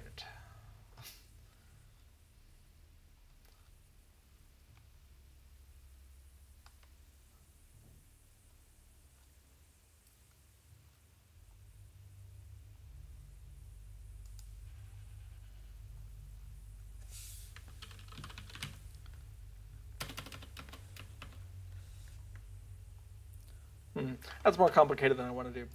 This will just fail whenever we try to do it if that's not a function. Okay, so if control get text is not equal to nil, then we have that. Awesome. Actually, we want to make sure there's both of them. And control dot set text. We want to check both of those. Then we go ahead and save off that. Unused local. That's fair. We haven't gotten there yet. Okay, so we know the duration. So we can go ahead and say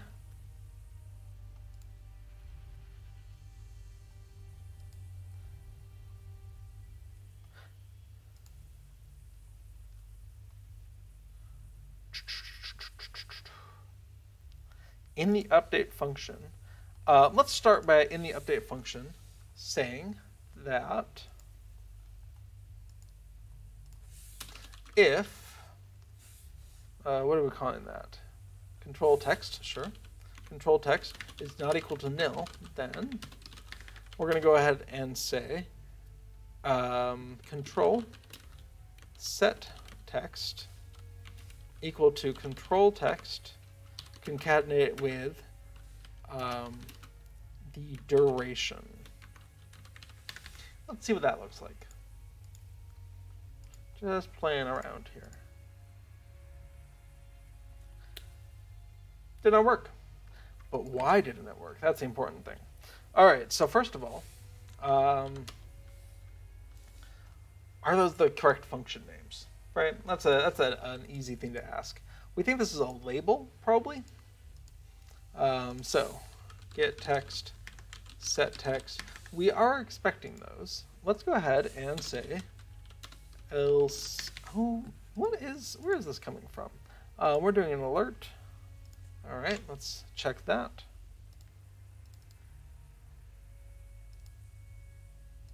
Oh, it's a window. Oh, no, it's a label. Oh. What are we sending? Are we sending a win? We're sending a window. All right, control dot.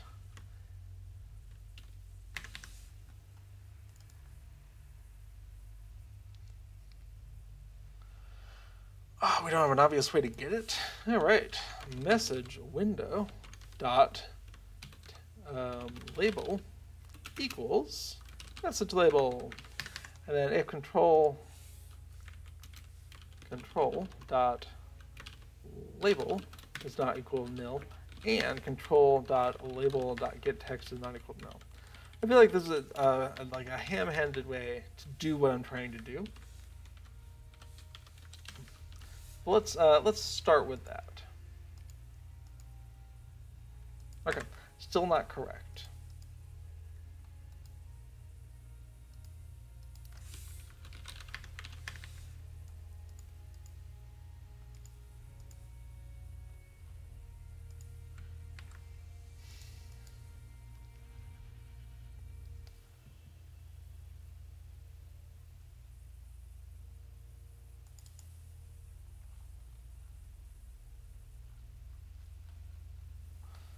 Why do you think that's redefining? Oh, of course. Oh, that's funny. Yes. That's fine. Probably. Okay. So we have a control being passed in. What we should really just be passing in is the label, if any. So we'll just say if label is not equal nil, then control text equals label get text.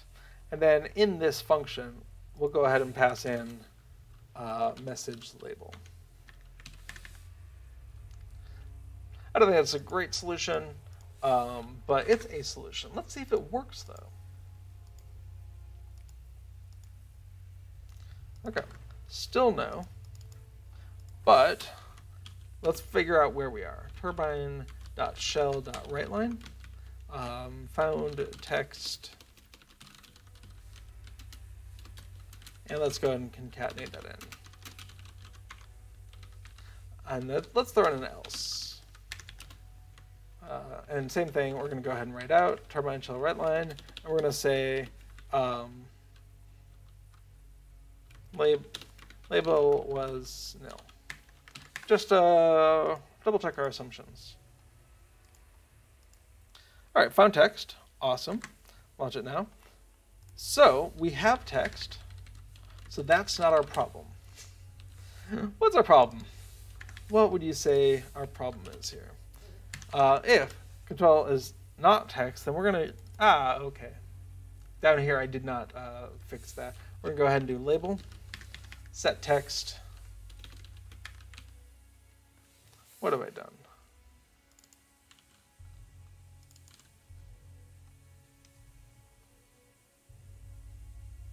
Need check no. Oh yeah, that's fair.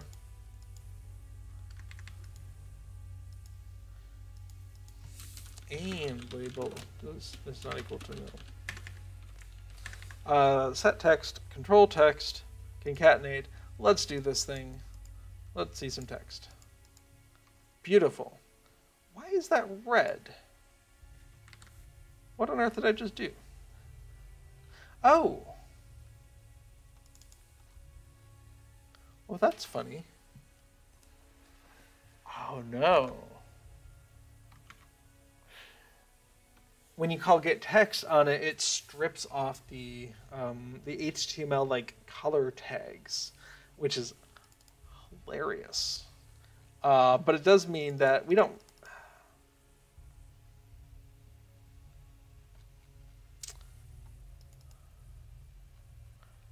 Sender message. Oh, I'm going through a lot of effort here. This is all inner code. That's foolish of me.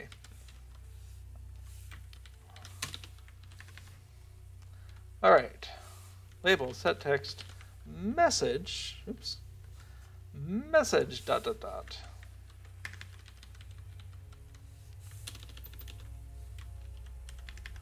All right. If it label's not equal nil, label set text message. But of course, we know label can be there because animate alert is an inner function that we're calling here. We don't even need that check.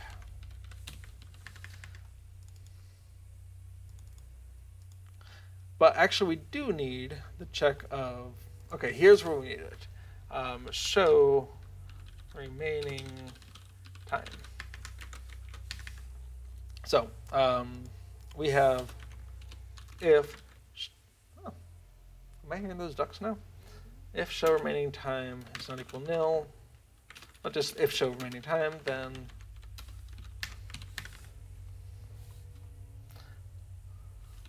all right, let's give that a try. because we want that color to come through. There we go.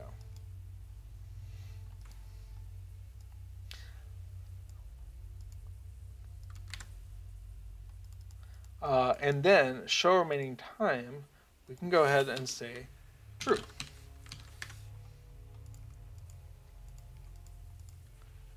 Oh, lovely. Oh, it's even a different color. I think I'm okay with that. I like it. Now, what we don't have is that time updating. But that's okay. What we want in alert is we're already doing a percent complete. That divided by that and here. So we already know how much of the original duration has been exhausted. So, if show remaining time, we can go ahead and do that calculation. And so we can go ahead and say percent, percent before fade. Oh, that's cool. That's what I was missing. Okay, yes, it doesn't fade out until 80% of the way through it. Love it. That's exactly what I was hoping for. Otherwise, that very slow fade would just be so annoying. Okay, so we have percent remaining equals 1 minus percent complete. And then we have duration remaining. And I don't like this style of variable naming with all caps, no spaces, no underscores or anything. It's not my preference, but I'm just trying to match the current style in the file before making drastic changes. So duration remaining equals duration times percent remaining. And then I expect this is going to be a really long number. I don't think it's going to look good, but it will show us that we're getting progress. Or it will not do that. Did I not save my file? Duration times percent remaining. 1 minus percent complete. What's percent complete?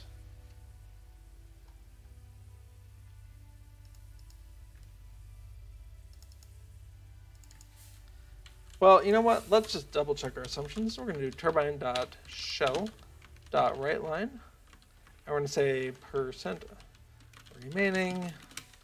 And go ahead and just spit that out. What is percent complete? I should say complete.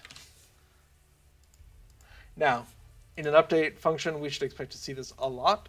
Oh, percent complete, 0. Nice.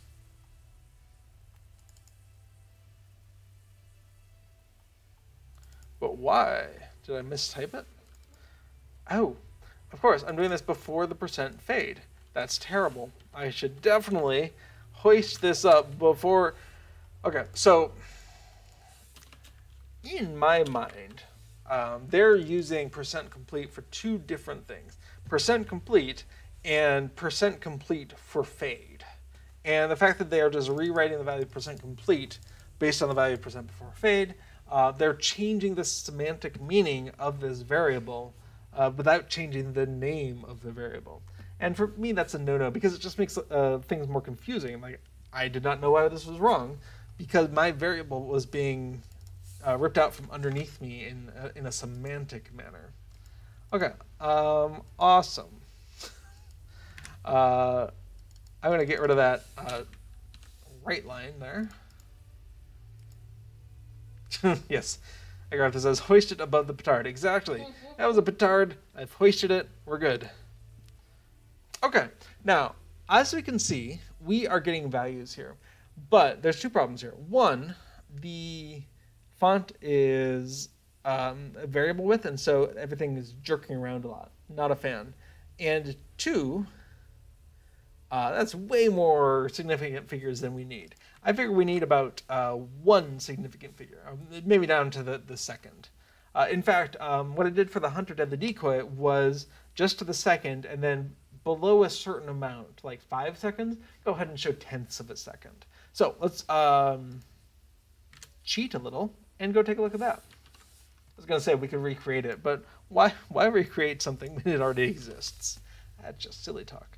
right, documents, Lord of the Rings Online. Oh, nope, it's in a different place. Plugging along. I move these out of the way so we don't have a bunch of things to confuse us. This is the opaque. This is the 100 of the decoy. And in that window, we go ahead and update. There's surely an update. Yeah, there we go. All right, so exactly. We declare a precise. Is time less than 5? Let's find a place to put this, yeah, up here. So that we can maybe take a look at both of these at the same time. So let's actually do the same thing. Local is precise equals. Do we have a time left? It's a good question. All right, current game time. No, we jumped straight to percent complete. All right, time left equals. We're going to go ahead and do current time minus start time. Wait a sec.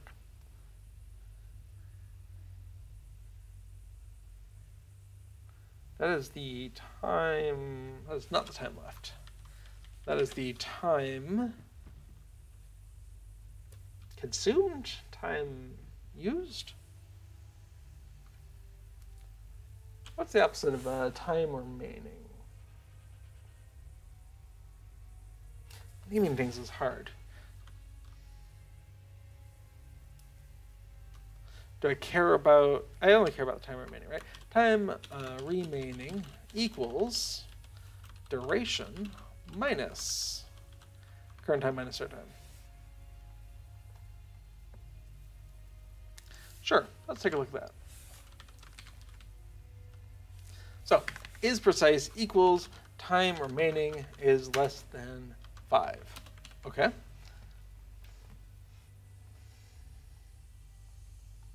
I also had an update interval. Oh, that was to keep it from updating too often. Yeah, I like that. Setting a text to a label isn't an expensive thing, but it's also not free. Like, the string processing is an expensive-ish thing, so doing that every half second makes a lot of sense. So we have previous update time. Awesome.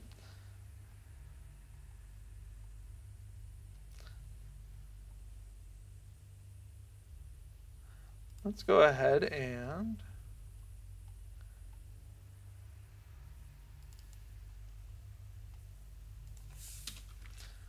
local previous update time equals 0. So it'll always fire the first time. That's fine. So update interval is 0.5. That's fine. We can even define that here. Local update interval timer update interval remaining time. Since we're integrating this into another plugin, names are going to change. Equals 0.5. That's fine.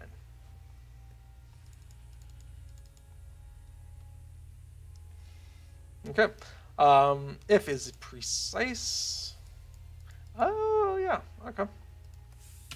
If is precise, then update interval equals 0.05. That's fine. And we still haven't used it yet. That's fine.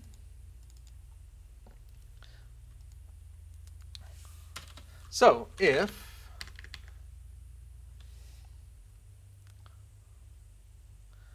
what is the current time here? We have the current game time. If that is greater than the previous update time plus the remaining time interval. Awesome. Then we're going to do stuff. Then end. What are we doing there?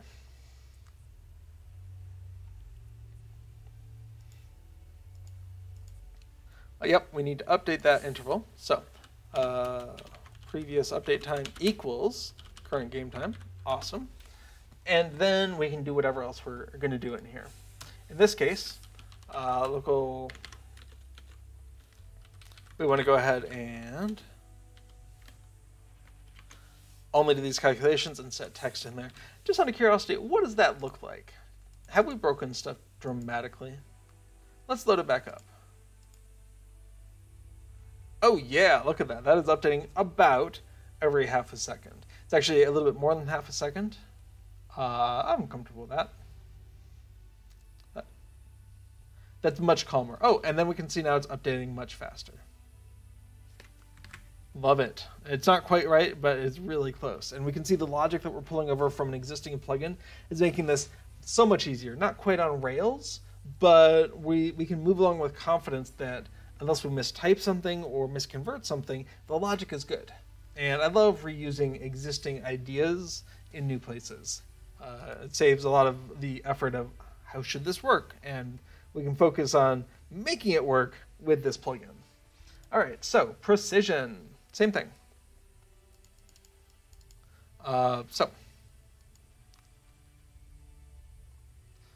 We can do the same thing where we have local precision equals 0, and then if is precise, then we can actually do two things: remaining time interval, and precision equals 1. Great. That duration remaining, we want to go ahead and local remaining rounded, and I'm mixing my variable declarations here. I'm hoping to come back and fix that once the logic is in place. All right, remaining rounded equals string.format, and we're going to go ahead and do percent dot and concatenate it in that precision and F.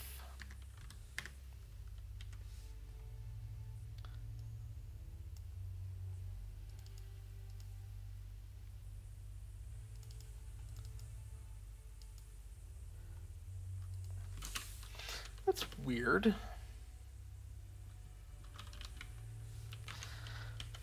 I'm doing a string format and I'm doing concatenation. Why?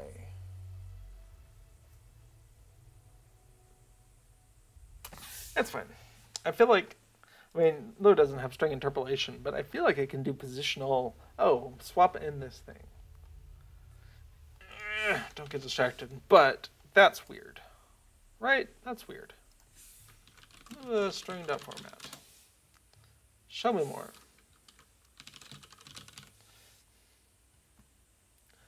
Right?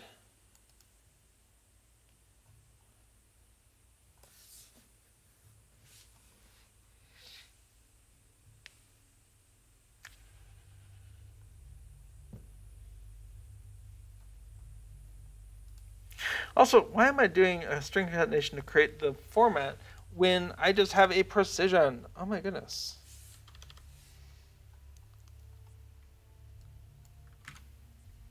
Past me, I am disappointed. All right, so precision string equals, and we're really looking for this. But in this case, it's just 0. And then we can do precision string equals 1. Let's try that. And we'll just choose precision string, don't care what it is, duration remaining, and then remaining rounded for the actual set text. Okay, let's see if that rescues us from this diversion. Ooh. 12, 11, 10, 9, 8, 7. Also, I like that the text is no longer really jiggling until we get down to below 5 seconds. Okay, I can really tolerate that visually. It's not too disruptive, and I think the only thing I think would be really cool is if that text color matched the firework color, but that would probably not look good. The red is fine, I think. Oh man, that's really pleasing to me.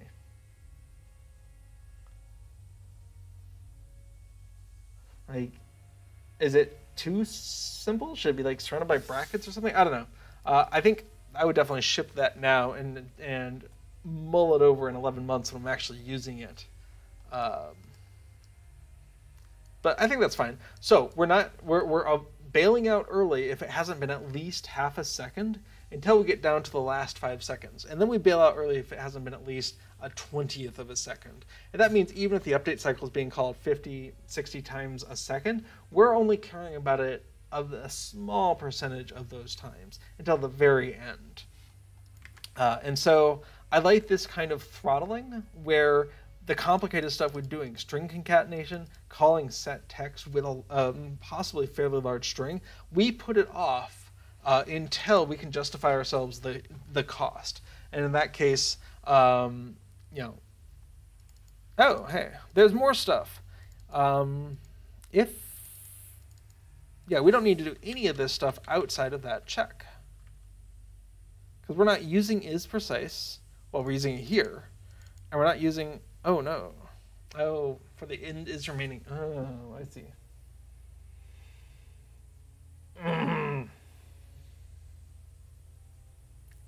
Okay.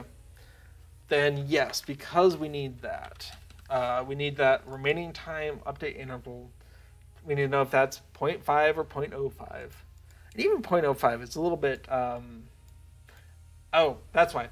When it was just 0.1, what we would see is because this takes more than 0 time, we'd interrupt approximately every 0.1 second, but we'd take some time. So we'd occasionally go like 8, 0.8, 0.7, 0.5, 0.4, 0.2. We'd skip.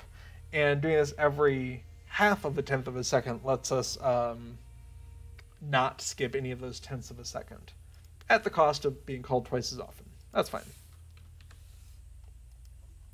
Okay, well, actually, I'm really excited because this is what we wanted. Oh, make fireworks highlights go away. Oh, yeah. That's something that I hadn't even said. Include timer. Include remaining time in pop-up text. Okay, that's what we're currently working on. And I guess I would say, is there anything else that we need to do here? And the answer is, yeah, some of that new code is not blending very well. And so what we want to do is, first of all, figure out what of these changes still need to be there. And secondly, when we introduce new variables, let's get at least a little bit closer to the current system. Although I'm seeing mixes here anyway. So, all right. First thing, line 39. Let's go take a look at that. We say meshes window.label. I think we're no longer using that. Nope. That was an abandoned attempt. And then line 40. Cool. Okay, so we're passing a label, and that's coming in from here. Cool, that's good. In fact, let's go ahead and stage that. All right, if control, there was an extra new line here. Let's go ahead and put that back in. Don't need to change things just for the sake of changing it. Okay, we're gonna go ahead and allow that show remaining time, yep. And then, let's say, if show remaining time, yep, we can go ahead and use that. What else? Okay, so this is the interesting, start game time, end game time, these are variables. Are they using the all uppercases for constants? What's going on here? What are we seeing? Percent complete, no, that's definitely not a constant. I wonder if it's just, how they felt about writing variables that time of year. That being said, these are going to be ridiculous if they're all caps and no underscores or anything between them. Remaining time update interval is just, that's a mouthful. So, okay, since there's already a mix of camel case and all caps, I'm going to go ahead and keep the camel casing here as a preference. And that being said, if we have a time remaining variable here, then that should A, be local, and B, be also camel case.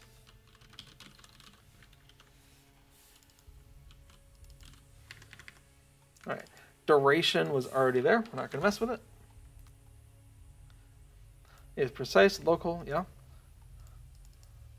Remaining, yep, that's a reference, that's a reference. Awesome. Previous update time, we're just updating that, great. Percent remaining, okay. Here's another one where we're introducing, and again, that should be a local percent remaining. And we can highlight to just remind ourselves where this is, okay?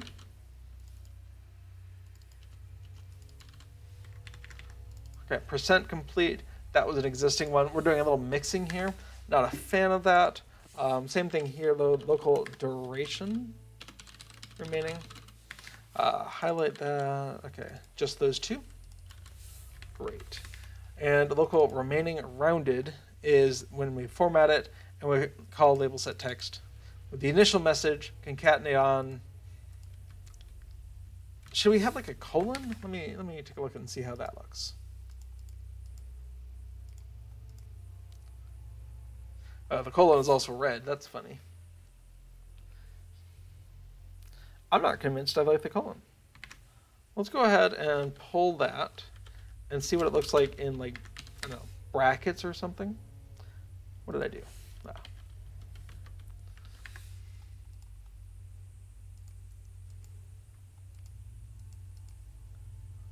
I mean, the brackets kind of delineate it. What does it look like when we get down to tenths? It at least makes it look like it's meant to be there, as opposed to the number just sitting there. Ooh. That's interesting. Okay, we'll leave it with the brackets and see how I feel about that, like in 5 minutes' time. Okay, so that being said, come back in here. We can see we've gone ahead and at least been consistent with the new variables that we're introducing. They're local if they can be, and I think all of them can be. And they're camel case with a lower initial letter. And at least it's somewhat consistent with some of the variables that were already there. This is an example where if there was a reason for this to be all caps, like it's meant to represent a constant, I could get behind it. But then we have things like percent complete, which is definitely not a constant. And so I'm guessing it was just different styles of different plugin maintainers or the same person over multiple years because our tastes and desires change. Or some third option I'm not thinking of. Okay. So we already saw these changes. We could go ahead and commit this in 2 pieces. I don't think that really seems necessary.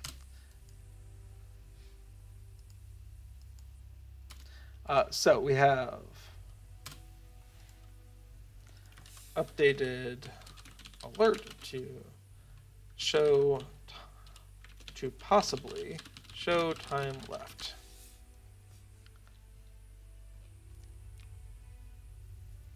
Now, we should double check before committing this.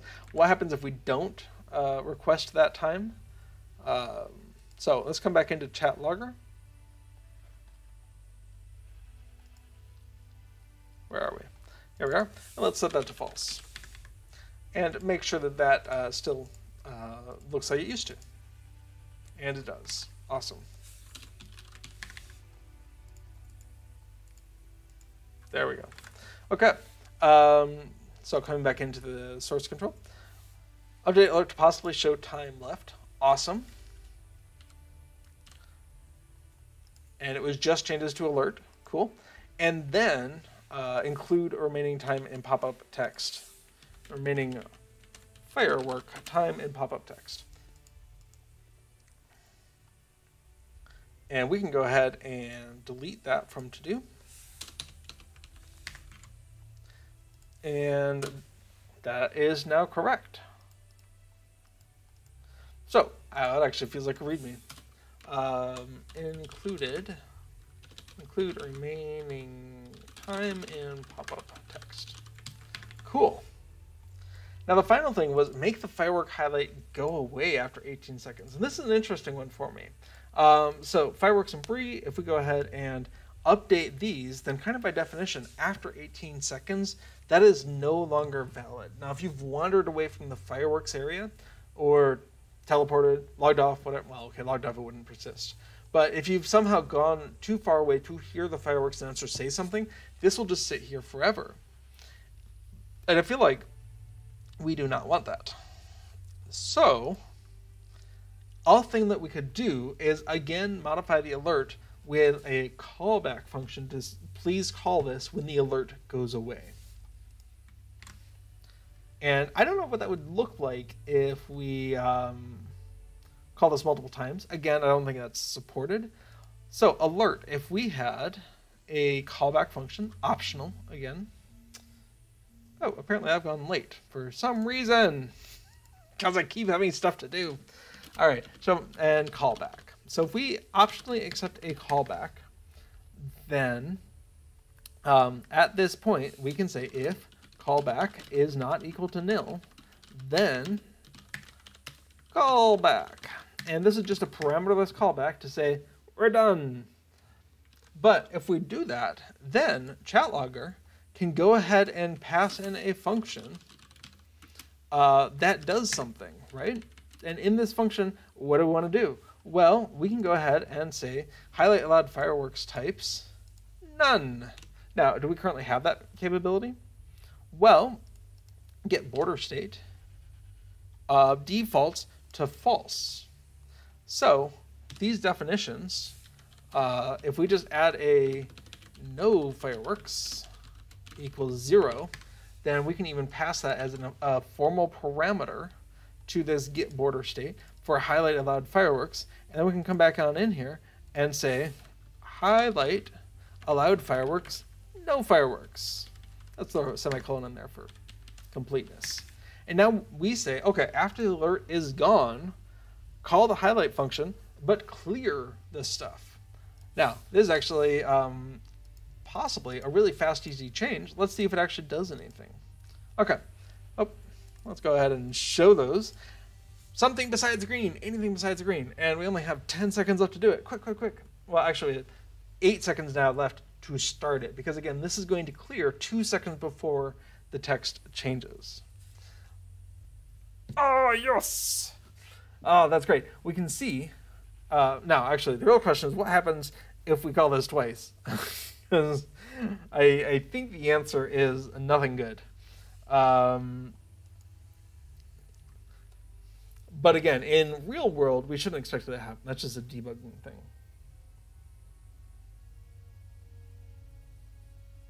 That's so good.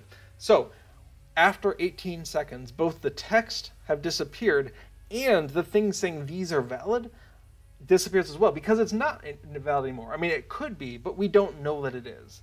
Until we hear another fireworks announcer, we have to assume it is not correct.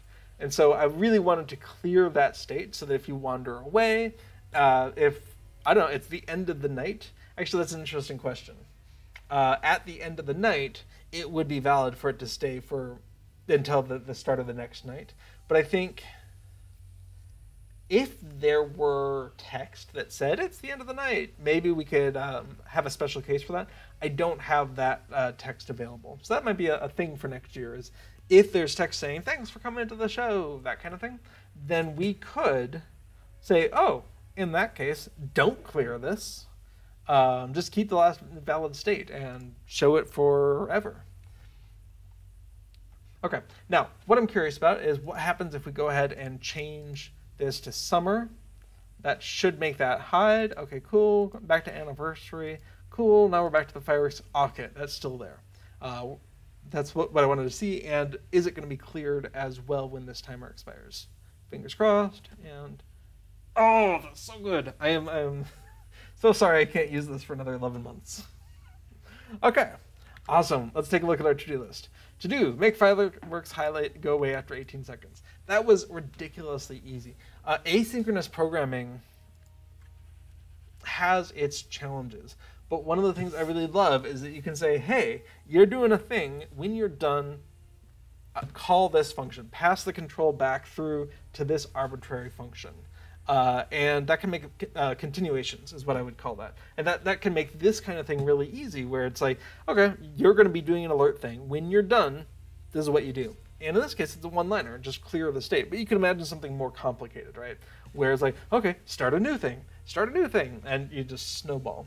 Oh man, that's super great. So, make fireworks go away. Now, the only thing is, we're far enough after my end time that I'm not going to go ahead and go through the process of releasing a patch. There's enough changes that I want to think about that and be a little cautious. Good news, don't need to release the patch for 11 months. So I'm going to go ahead and look at what the changes are here.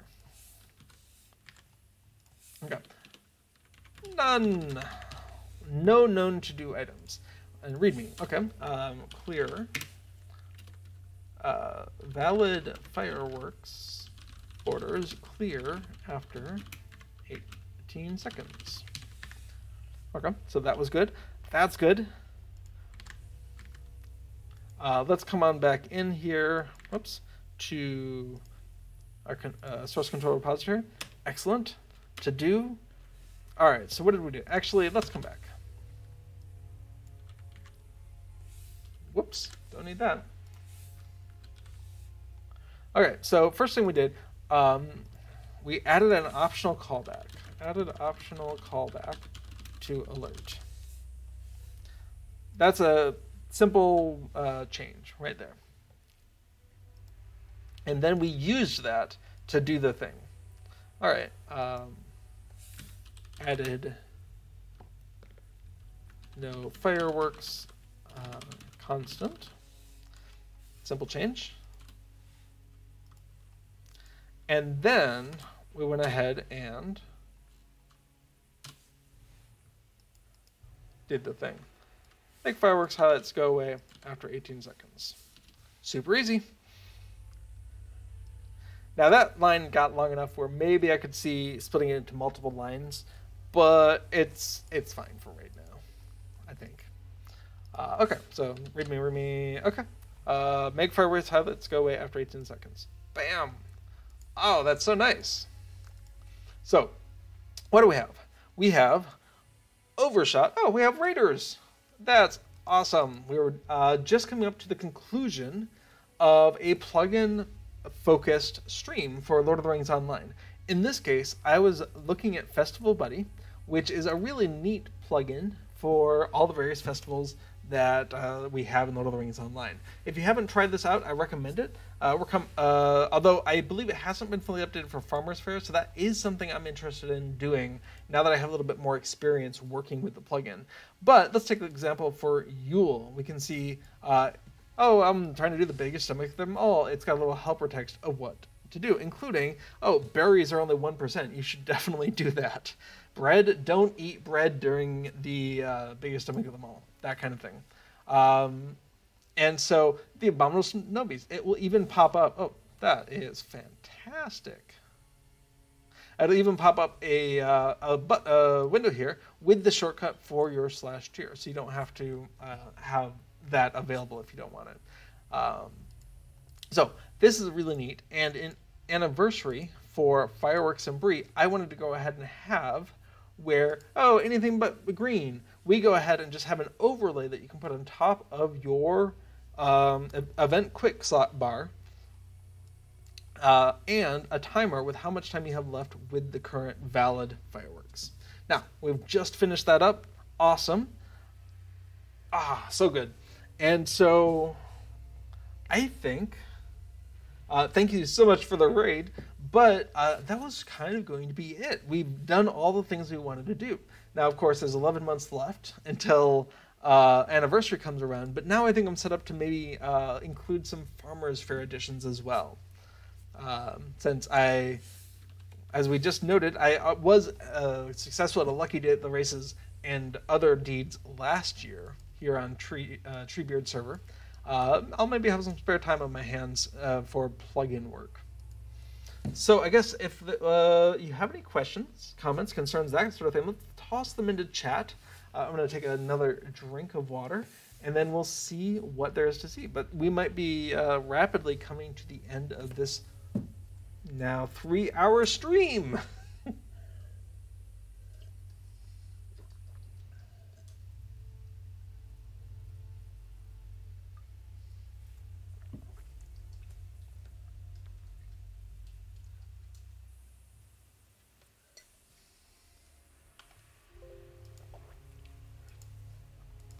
Now, sadly, I believe I am the last Tuesday streamer on the LOTRO, official LOTRO stream channel here on Twitch.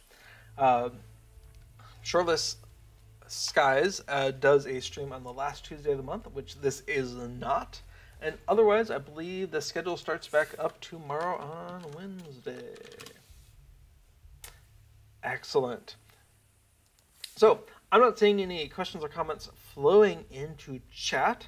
So, if you have any questions about plugins in general, or writing plugins in specific, and didn't get a chance to throw them out into chat today, I should be back next Tuesday with probably going back and looking at minstrel buffs. There's some stuff I really want to do with that, with the very short duration plus 5% damage buff that you get when you do ballads. I'd really love a visual way to track that. I might be tempted to skew off into Guardian direction, because there's some interesting visualizations I want to try with the various tiers of skills as they unlock. So one of those two probably.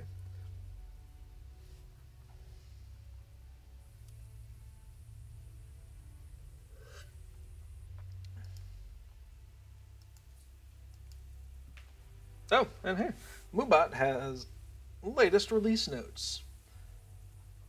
Over at LOTRO.com, you can see the release notes for 33.0.5 coming on out tomorrow. I expect there'll be some server downtime at the same time. Okay. Well, that is all we're going to cover today. Thank you so much for joining me on this exploration of LOTRO plugins. I do hope to see you all next week. And until then, keep plugging along. All right, bye-bye now.